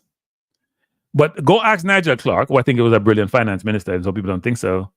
Ask him during COVID what kept Jamaica afloat. And then tourism shut down. Jamaica still send money. Jamaicans them never stop. Even when Jamaica don't have money, they still send it. I'm not ungrateful at Jamaica, I know. That's the problem. I'm not ungrateful. I'm bad mind. Ungrateful, bad. It's not a good thing. It's not a good thing. Bless up Jason Guna. It's not a good thing, people. In fact, it's very disappointing to hear this thing coming from people in Jamaica. But then you know what? It's a theme for people who are local. They do not appreciate. Somebody say in the chat, say if Jamaica, we don't say $1 them still live. Yeah, you can go live in a little hut. You can live in a nice house. You can have a car. We all can live. The cavemen lived.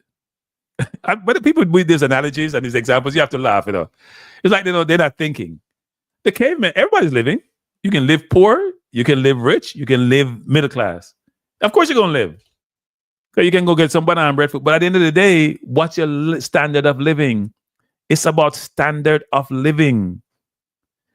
No remittances, the standard of living will be different. I know this personally, significantly different.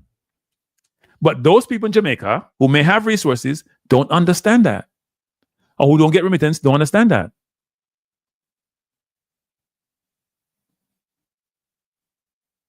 Yeah. So you know what? Maybe some people think the housing thing is not a good example, jam up TV, because they'll say it prevents locals from buying houses, right? So there is a plus or minus there.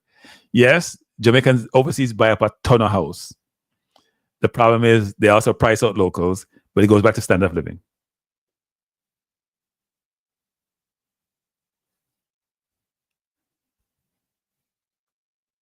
You get a Trey Moon, you can call in Trey Moon. A Trey Moon, we love them conversation. Trey Moon, see number there. Now make no excuse. Now come in like some other person. You come in, so you're not hide like another person in the chat. No, you're not hide. Trey Moon, you can call into the show. 347-728-8625 is a WhatsApp number. So WhatsApp free. You know, yeah, WhatsApp Trey Moon. Call in Trey Moon and prove your point, Trey Moon. Call in and prove your point. Call in and prove your point, Trey Moon. The number is up there. It's plain as day.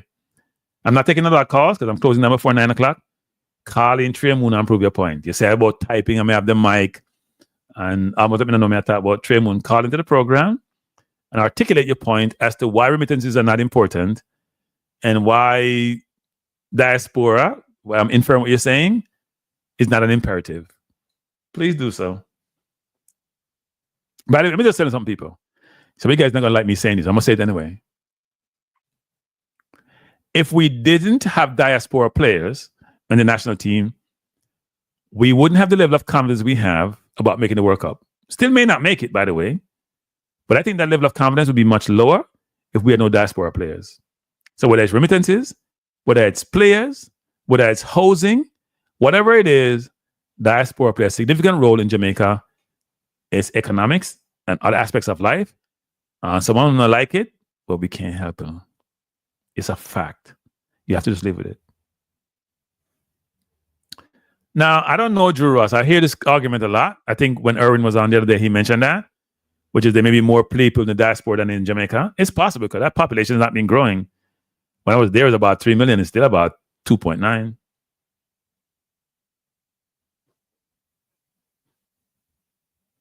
No, Dennis, man. We're not say that. We're not say Dennis. We're not using illiterate thing. We're not gonna say people are not smart. They're just parochial. They're just anti-diaspora. Oh, Presser, you don't name Trey Moon, Presser, you don't name Trey Moon. Good evening, Presser. Yeah. Yes, what do you have to say? So, a couple points, right? Start off with Cavalier first. You know, I feel like although you have a problem with Mr. Speed, right? I feel like I don't have a problem with Rudolph. I have a problem with his conflict. There's a difference. All right, fair enough. But I think you've been too critical of Cavalier, right? I'm too critical of Cavalier? Okay, go ahead. Yeah, because the Cavalier situation in terms of the performance, it reminds me of like a team maybe from the championship or one of the lower divisions in England coming up against like Man City, and they might get beat 4-0 over the two legs or whatever the case is, but it's still a commendable performance to an extent if you look at the quality of their team in comparison to like a Man City team, right? And I'm not saying that Inter Miami is a Man City, but to some extent, with certain players that they have at their disposal, they're still superior to Cavalier, right? So I felt as if the performance, I felt like the first leg performance was better than the second leg, right? And maybe Messi did change the dynamic of the game because Mr. Speed did say when he came on, the players maybe kind of, went into a zone of frightening over him, for the lack of a better term or word. So I think it was a commendable performance from them. And it's not say we're overly praising them, but in terms of what a lot of people kind of predicted, like 7-0 and all these ridiculous scorelines, the fact that prior to that, they would have played FC Cincinnati and they got demolished, and then they come around. Yes, still 4-0 on aggregate, but it's still better compared to what they would have picked up against FC Cincinnati.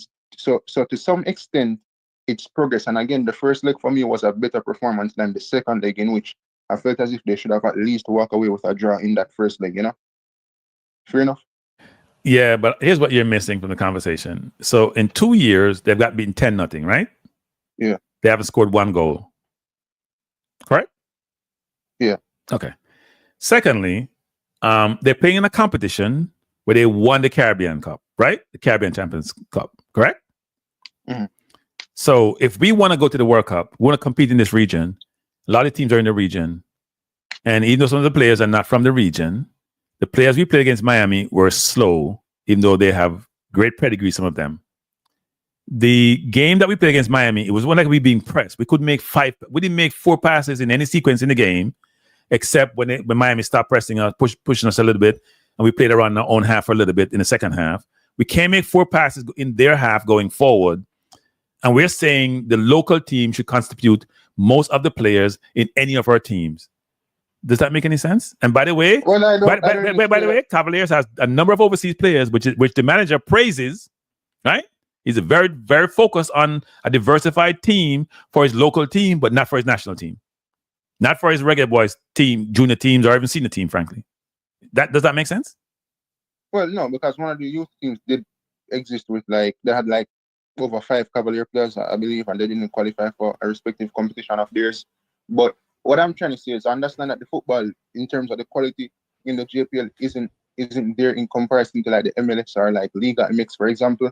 But I still think it was a decent performance from Cavalier. And, especially with such a young squad, he always talks about how young the squad is, right?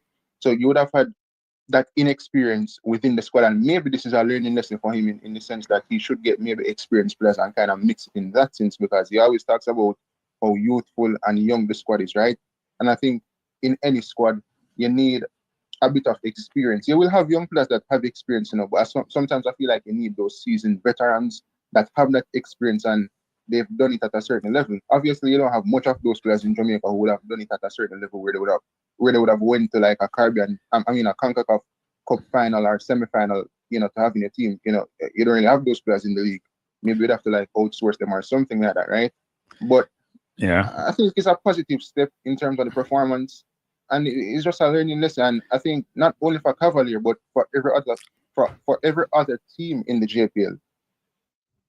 So here's the view on this. So I did text Speed after the game in Miami, and I thought they did a good job. They still didn't keep the ball, but I thought they did a good job until they had chances, right?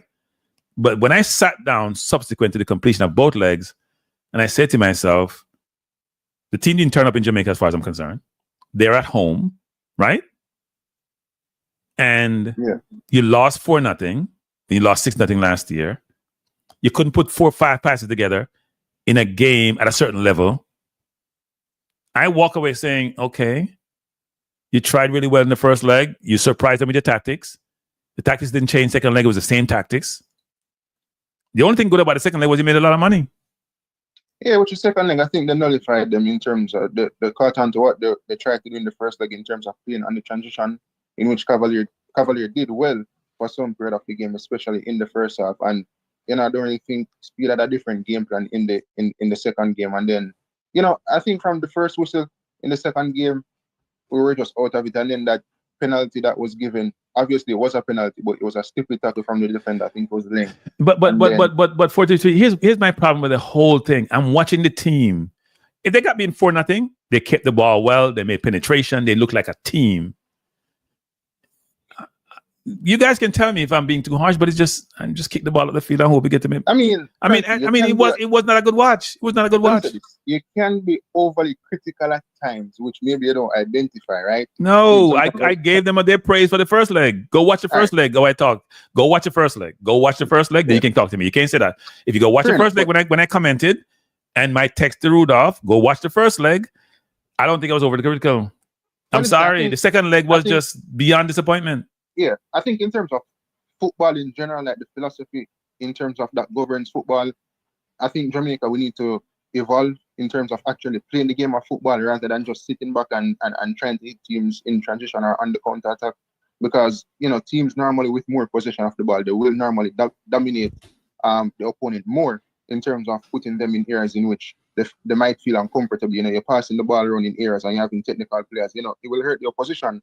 So I think Jamaica in general, like, we need to evolve our game in reaching to that level of playing like, possession-based football and actually working the ball into spaces and using the ability of players, where I don't feel like that's across the island, right?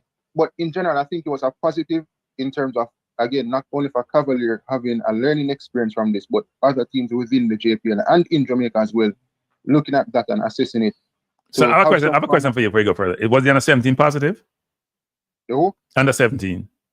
No, obviously that was a disappointment as well. But why? They came closer than Cavaliers did. Yeah. So why disappointment in Cavaliers positive? Why are they disappointed in Cavaliers positive? All right. You see the under 17? No. Answer the question. Don't digress. Answer the question. No, it's just the level of the opponents that Cavaliers faced, Oh, okay.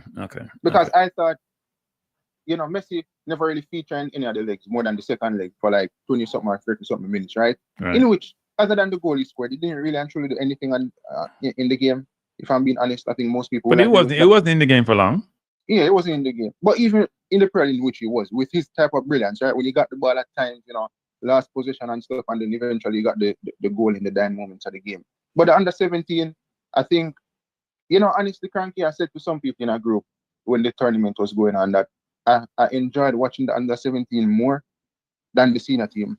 And I don't know if they had ability. It was disappointing the way they got knocked out. They had ability. They just I don't think it was they had ability. Yeah, and I did enjoy watching the games for them. And in terms of how they did get knocked out, it was very unfortunate, And obviously it's a disappointment. And you're asking me, why isn't Cavalier a disappointment? But again, it's just the level of opponent that Cavalier. No. Look, I gave Cavaliers praise for the first leg. You're playing away from home. You had chances. If you go back to your house, you still can't put 4 passes together. You created little or no chances. You lost the game 2-0. Then I start reassessing the overall perspective on your performance, and it wasn't as great as I thought it was based on the first leg. Yeah, and moving on, right? I see somebody leave some in the comment section. I did a live show today, right? And I said that Trump had made some comments about Panama and the Panama Canal. Right. So I was saying to the people, this is my proposition to these two countries. Whoever wins the game today gets the Panama Canal. And it seems as if Panama, they're going on to win the game. So they will retain the Panama Canal. And then America will have to just not do anything, If America had won the game, well, there's still a couple minutes leave or seconds. If America won the game, then I guess they could have, Panama could have given them the canal back, right? But what Panama is showing is that this World Cup qualification can be tougher than we think it is. No, definitely. And, this is a semi-final game in the Nations League, right? Yep. But my final point, it was pertaining to a conversation about Mason Hoge, right? And some players overseas. And I've always said, right, I'm not the biggest fan of Mason Hoge, and I'm not saying he's a scrub or anything like that. But my opinion of players in general is that not because you play in a superior league or superior team necessarily means that you benefit teams in general. You know what I'm saying? In the sense that, what if McLaren has a system where, he plays possession-based football, for example, which he does.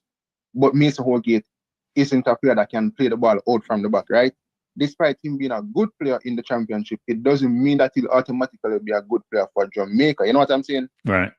Because coaches have different philosophies and they have different systems where not every player will fit within those systems. So my point was more in the sense that not because a player is from the Premier League or the championship automatically means that they're just going to rock up to Jamaica and put down these exceptional performances that we see from them in their respective leagues, because the dynamic is so different in terms of international football and what the coach wants to deploy against opponents, So not every player well, we have a good example of that, but keep going.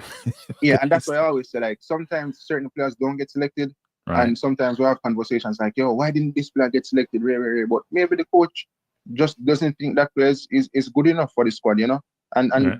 that's just football. It doesn't mean that the player isn't good, but maybe it's just not good enough for the coach at this specific moment in time, especially him assessing the opponents that he's going to play against, and that's just football in general, Right. It's not unique to Jamaica. It's something that we see across the board for international teams and club teams as well. Yeah, look, at the end of the day, Jamaica has to improve how we play football. You hear before the game come my channel and talks about possession is a lifestyle. That's football today. People realize that if the other opponent does, if you have the ball, the other opponent can't score. If you have the ball, you can rest. If you have the ball, you can dictate and determine the game. Doesn't mean you will always win, as we see like Spurs against Man City, for example. But you have to be technically competent enough to be able to keep the football. That's important in football. Yeah. And we're not teaching our kids in Jamaica to be comfortable with the uncomfortable, meaning be comfortable under pressure. And to move into space to receive the ball when you pass your teammate. Don't pass, don't turn your back.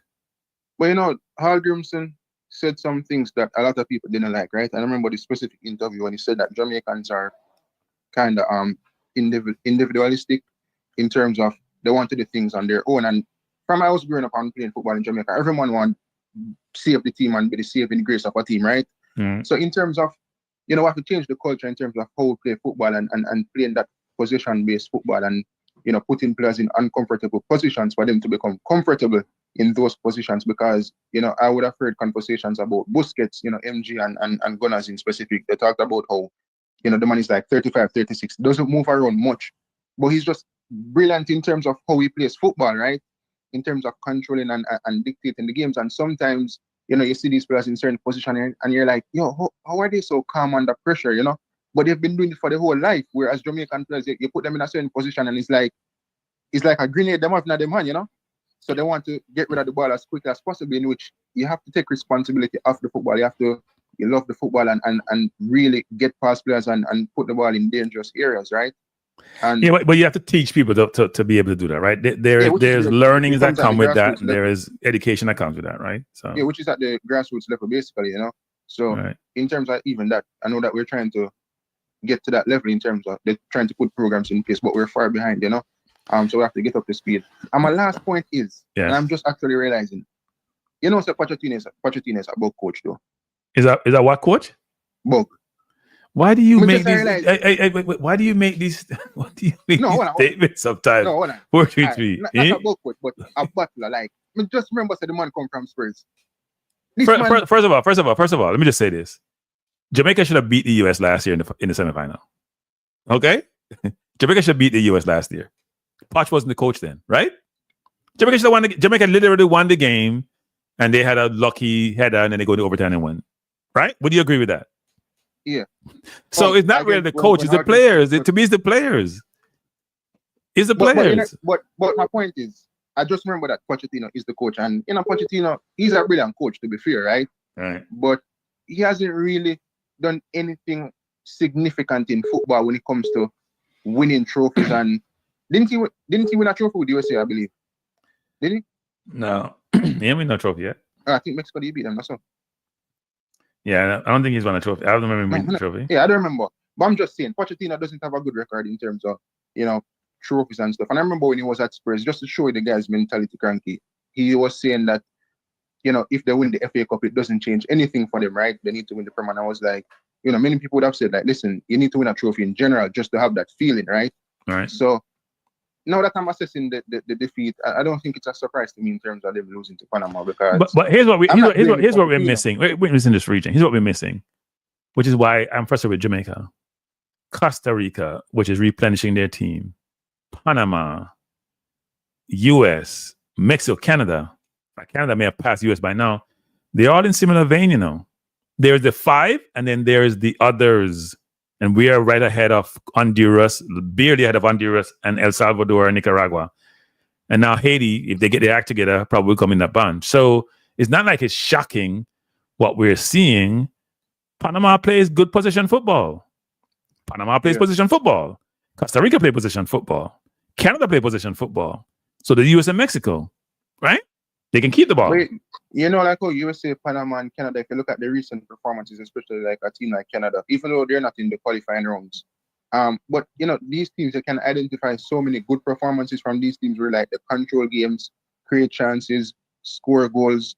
And when you look at Jamaica, for example, I can't remember the last game in which we've even controlled that game and we've scored a good amount of goals, you know. The only game I can remember, which I didn't even think to control, it was just out of desperation that we came back, was against Canada.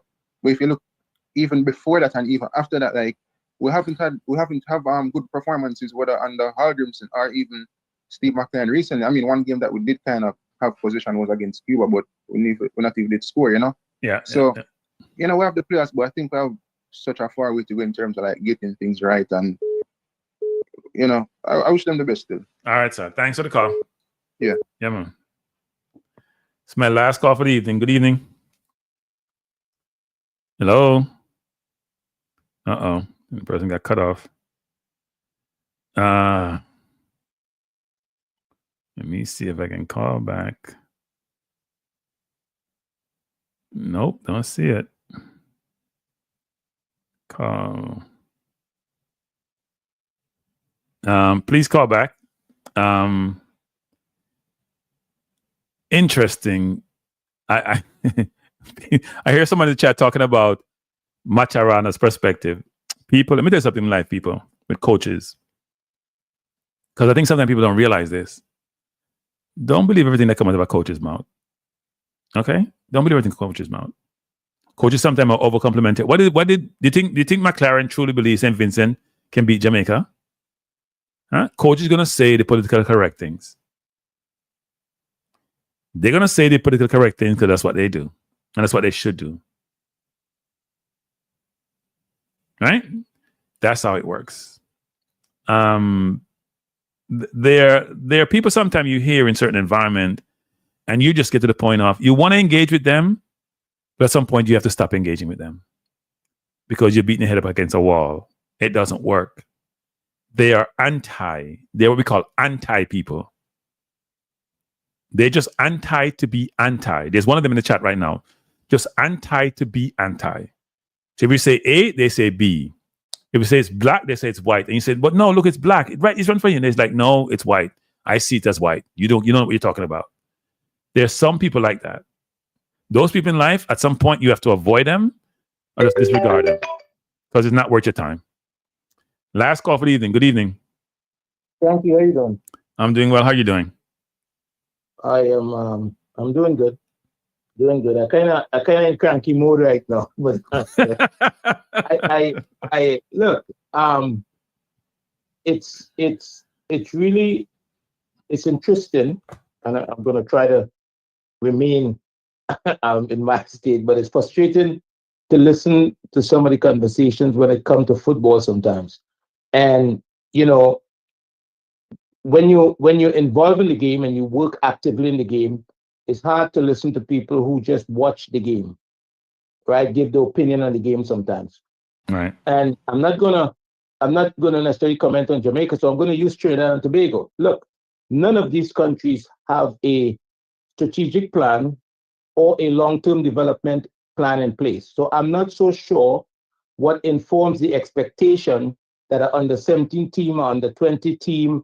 On the men and women side, anyone in national teams would do well. I'm not so sure what informs it. And when the teams don't perform, we get angry, and then we start to justify the performances. Look, if you have a kid in school and they do an exam with 4 questions, and the kid come back with a 1 out of 4, is that a passing grade or is that a failing grade? You mean 0 out of 4? 1 out of 4. Well, let's no, we're talking performance here, because I know what you said. I'm just I'm analogizing to something else, but that's okay. Yeah. I mean, 1 out of 4. Okay, is a fine. failing grade. So Right. if we have one performance that we say, okay, this was a good performance, but it's 1 out of 4. Right. We are not in the same league. You understand what I'm saying? Exactly. Exactly. Right. So we have these conversations and we share opinion. Everybody's entitled to their opinion, but we have to be mindful that we are not trained in this particular field, right? So we're really making sharing opinions that is not steeped in anything in particular other our own emotions sometimes. Yeah, and here's another thing too, which is important for the game, which is this. Some people don't know excellence if you hit them in the face and have no idea what good looks like. So they'll always speak from a certain perspective because they've never been exposed to excellence. They haven't. And they probably never will be, because they believe what's around them is excellent, but they've never been exposed to it. They'll never be exposed to it. So you can't really inform them, and their perspective won't change because they believe what's in front of them is excellent, and it's not. And that's part of the frustration. About what we should be getting from the Caribbean. The Caribbean, you look at some of the other teams in the Caribbean. Right now, Haiti has already qualified for the Gold Cup, right. and Jamaica and Trinidad and Tobago is trying to qualify, playing preliminary games, right? So we somehow accept that as, we make that acceptable. We are failing, and as fans, as people that love the game, as people that want to see the Caribbean islands do well, we need to get on the same page and stop lowering the standards and letting the people in charge believe that something is being accomplished when nothing is being accomplished. Because you said to the caller just now, you made a reference. You said before the game comes on the channel and talks about possession is a lifestyle. And immediately the caller made a reference to Halgrimson. So Halgrimson, what Halgrimson has to say is more valuable. We need to stop this. Right? So you're saying we look at the certain groups and we deem them to be better than that's what's happening. So that's why we are failing. So to your earlier argument, the relationship with the diaspora community is really non-existent. It's a one-way relationship. Yeah. So a lot of times the diaspora cannot contribute, right? Wait, before you get, what remind me of? You even thinking in Jamaica, when say the woman I eat you out, meaning eat out your pocket. Take your money, but she don't care anything about you. And that I go on. Hey, they might eat out the diaspora, They eat out the diaspora money, and I don't give back none to the diaspora. They might, come like a woman who just have boobs. They used to call her boobs in Jamaica way back when. I did myself. If they have boobs, just take all your money, and she don't have no one deal with you at all. And that them the local do with the Jamaican, or the Trinidadian, because I see them thing everywhere you go. Boobs, I mean, just think about the comment just now about Pochettino. Just think about that comment. An elite manager that has managed elite football club. He's now the coach of the U.S. national team. Yeah. Right. These jobs are difficult jobs. Okay. If you look around football, it's a handful of managers that really enjoy success consistently. We just had recently, since 2008, is the first English manager that win a major trophy. Right. In Newcastle coach, what's his name? Yeah. So we can't just say these things. Yeah, we can't just behave as though, because at the end of the day, when you look at the conversation, if we were developing players in the Caribbean at a world-class level, then we can behave as though we criticize the guys that come from outside. We beat them down. We say this one is not good enough. That one is not good enough. Right, because he's playing here, he's playing there. But what are we producing? Yeah, look, as I said before, you have to know what good looks like. In fact, you know what good looks like when you put your best players against a competition and they get annihilated. And I've said this 101 times in realizing we got 15 love for the under 20, which was mainly local players. And then I hear Skill Cool and I hear Maverick and I hear Tapa and all these people in Jamaica talking about 97 and 98 and local players and this, and they're not looking around them, realizing that, you know what? We haven't really progressed the local players as we should since that time period. We haven't. What is the excuses that I'm finding, Pressure? What is rubbish? Why are you engaging? Why are you saying rubbish? Get him back on the court, because we need to start to have conversations that make sense, because look, when you're involved in any profession, right? You can't, for me, as far as I'm concerned, what I do in football is as valuable as what a doctor does when the day comes, in terms of the responsibility that you have, right? Yeah. And sometimes people who didn't have the exposure, didn't have the training, didn't have the education, they opine about something that they don't necessarily, they just have it from an observant perspective, and they don't know the inner workings of things. Yeah, you know the worst thing, Andre? You may have grown up in a certain environment, right? And you leave that environment, you get exposure. It's hard to acclimate when you know it's not right, right? That's part of the problem. You look at it and say, you know what, this doesn't work. And the person is telling you it does work, but you say, show me the outcome to show it does work. And they can't show you the outcome to say it works. They can't show you the outcome. So how does it work? What's the proof that you have? Yeah.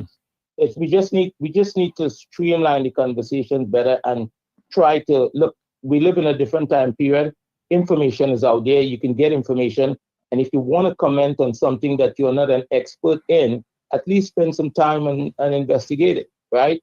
Yeah. We're running around in the Caribbean, the leadership with FIFA badge on their chest, right? And everybody is feeling proud of himself about that. But what are we doing? What are we doing? Panama just defeated the USA, right? That's a step in the right direction for them. They're in the final of the Nations League. We're trying to get into Gold Cup. Both countries, we're trying to get into Gold Cup.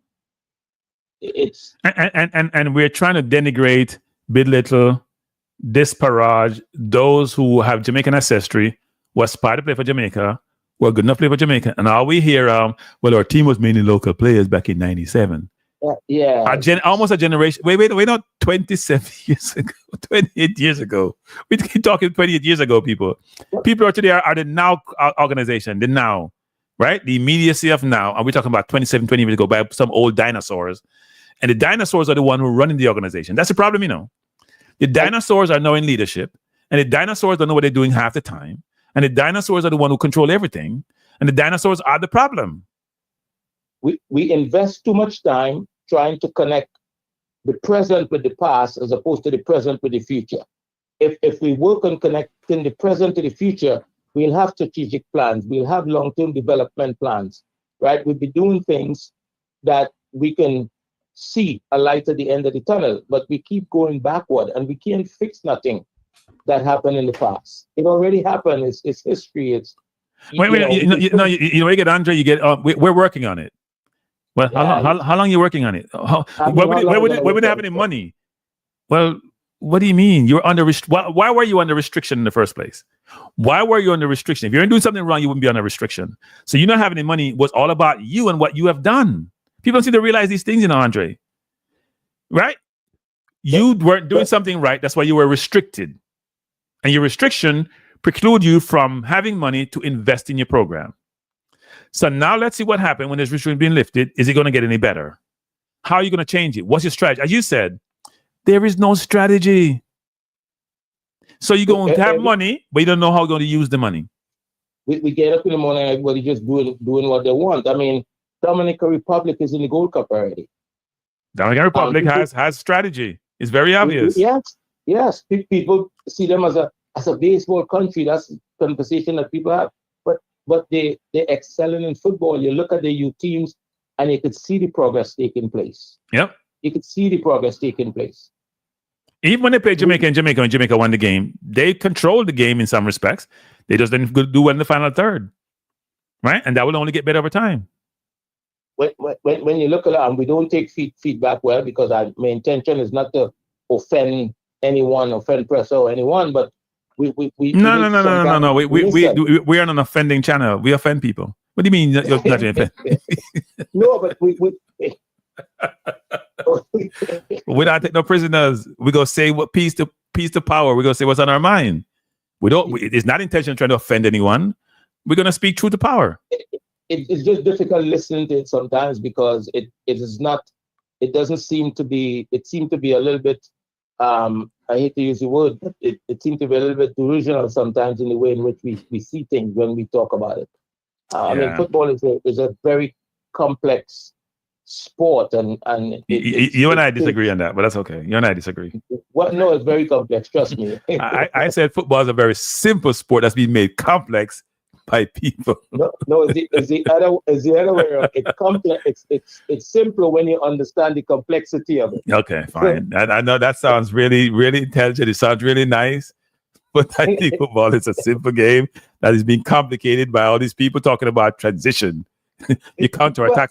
Well, no, it's defensive transition and offensive transition. And you sit there thinking, oh, by the way, no, it's moments in the game.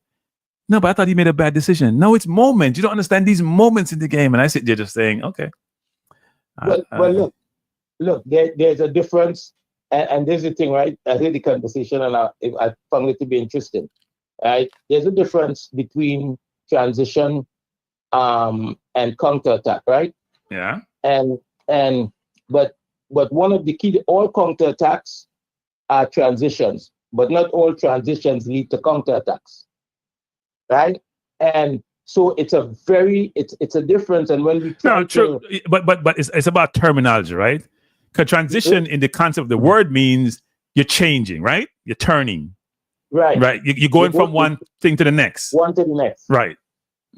But one starts deeper in the pitch, you decide to defend, and when you win it, you try to play forward. But in a transitional moment, you don't always have to play forward. We watch Barcelona. No, true.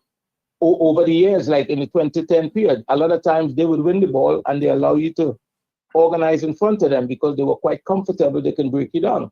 Right. So it's a very there's some key differences, but the way we use it sometimes, if people are not trained on the topic, they can't tell the difference. So when it's said that, well, we play in transition, we don't play counterattack, nobody can really respond to it because they don't understand the differences in the two. You know something, Andre, because I'm gonna close down soon. There's someone in the chat who is the epitome of why we have problems in the Caribbean in football. They're the essence of why we have problems in Caribbean football. You watch their logic and you say to yourself, my head is spinning. Yeah. This cannot be real. Nobody can be like this. It's not possible. And people like that you stay far away from. Like run. When you see them coming, you just run. Because you know you ain't gonna go nowhere. You're gonna be stuck in mud, going in a circle. They have no idea what good looks like, and they'll never know what good looks like. Right, and there's a statement that is grounded in the past, right? Because this guy's been out of football for how long now? Right? He's been out of football for a long time. I just watched a Jamaican referee do a Nations League semifinal. Somebody is making that happen. We gotta think forward. We gotta try to project, plan for the future and do things to make the future better. This constant returning to the past, something we can't change. He's out of football a long time now, and it's, I don't know, Cranky. I think is one of two things will happen.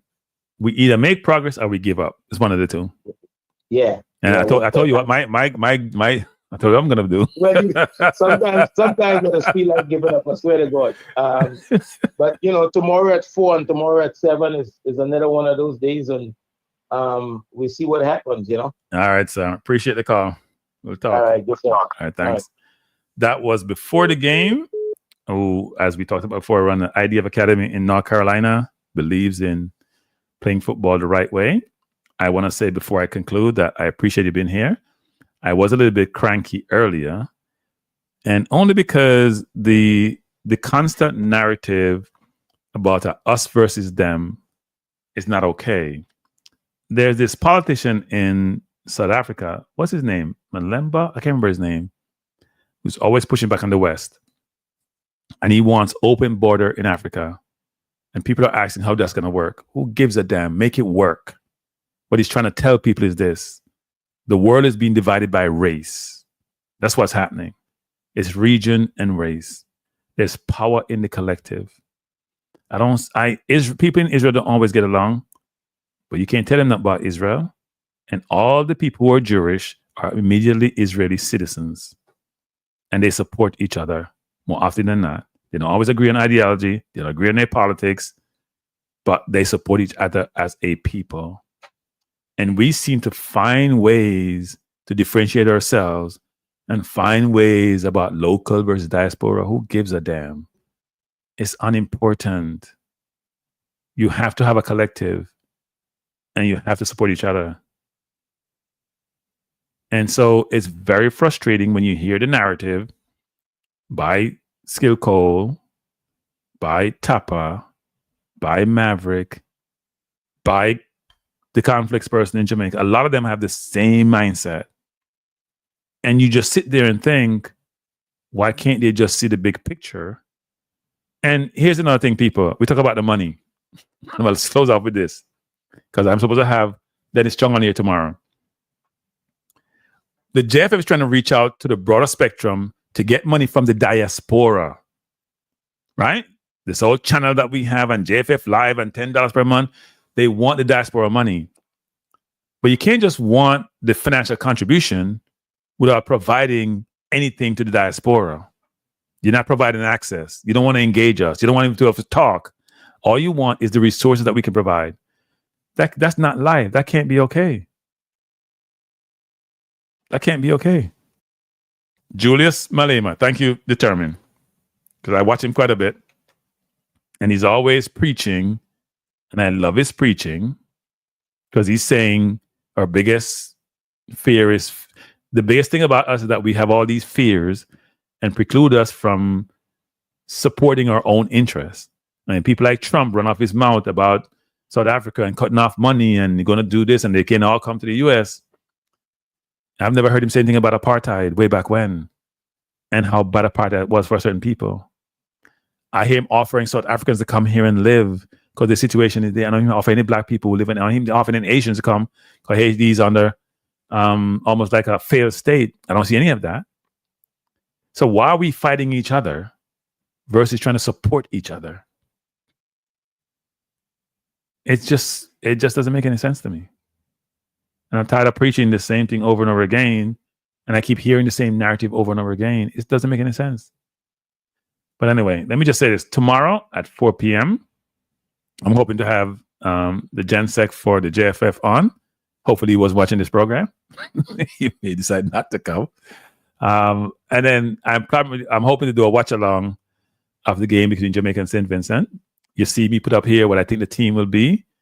I'll be very surprised if every one of these players are not in the starting 11. I'll be very, very surprised. For those who are locally based players who are now part of the program, when you get your opportunity, take it. It's your opportunity to be in an environment where you're going to be on Fox 2, get a chance to prove, if you get to play, prove your worth. King, for example, not trying to put pressure on you, but you have a chance, given what you did against Miami, given what you have a chance to do here, to show your worth. So you get picked up by a team, whether it's in the US or Europe. Because I would love for all these local players to get an opportunity to play in an environment where they can generate income for them and their family. That's the goal. We don't have to be us against them to achieve the objective. The more local players we have who can make the national team and play at a certain level, the more quantity we have, then we're not a slave to any one player. The more quality you have and the quantity that you have is only going to help you progress as a team. When you say, oh, I shouldn't be able to pick an automatic team. I should be struggling to pick 5, 6, 7 positions. It shouldn't be the case. I would love to have that situation where, you know what? I don't know who my center forward is going to be. I don't know who my wing is going to be and my midfield is going to be. You want to have 3 players for every position. And you want the situation where those players then feel the heat about they got to perform or they won't be part of the team. They won't be part of the squad. You want competition for places. That's very, very important for you to be successful. So my hope is that we'll be in a situation where the local players improve and we get more diaspora players in the team. And this whole fight about diaspora versus local, it's so stale, it's so old, it's so frustrating. It's just crazy. You know, Whitmore trying to knock down diaspora contribution to the team. We had mainly local players. You only have a few diaspora players. You only had 3 players who came from diaspora to try to play for the team. They all got in the team and they all were major contributors. And subsequent to them getting to the World Cup, the coach brought in 4 or 5 more in addition to those 3. So what are we talking about? There should be nothing about counting diaspora. If they play for Jamaica, they're Jamaican citizen. That's fundamental what it is, people. It's like saying people who come from Jamaica or the Caribbean or any place to the U.S., as you're hearing now with Musk, he's a South African all of a sudden. He's no longer a U.S. citizen, right? It's like you got citizenship. Your constitution says have the same rights of somebody who's born there. But there's some people with small mind who are born there, doesn't mean you have any rights. Hopefully that changed, people. But let me go by saying thank you for being here. I appreciate you being here. I hope Jamaica does the business tomorrow. I hope we do the business tomorrow of beating St. Vincent, and then next week completing the job so we can watch some Gold Cup. The unfortunate thing is the Gold Cup is on the West Coast. I mean, I like flights. I'm not that whole workout, but I would love to go to the games when we get there because I expect us to get there. So people, please hit the like button before you go. Please subscribe if you haven't subscribed before. Please share the content. You can tell them to cut out the part where I was a little bit miserable. And I appreciate you being here. And I will say peace out. Appreciate you. Let me set my outro because I didn't have an outro for this. Let me set my outro. Peace out, people. Peace out. Appreciate you. And by the way, right here, same place tomorrow, 4 p.m. And then after that, we're going to do another stream for the game. Come join me. Appreciate you. Peace out. Good night.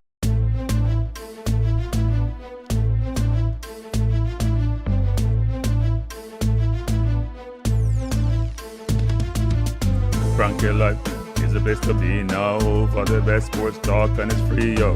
Frankie Life will be your guiding light by keeping you informed both day and night. Frankie Life, tell them. Frankie Life, heed them. Frankie Life, want them. Frankie Life. From the coast to the field, we'll never lose because Cranky has the hottest news. With expert analysis, we break it down. Our in-depth coverage is best in town. Cranky Life, tell them.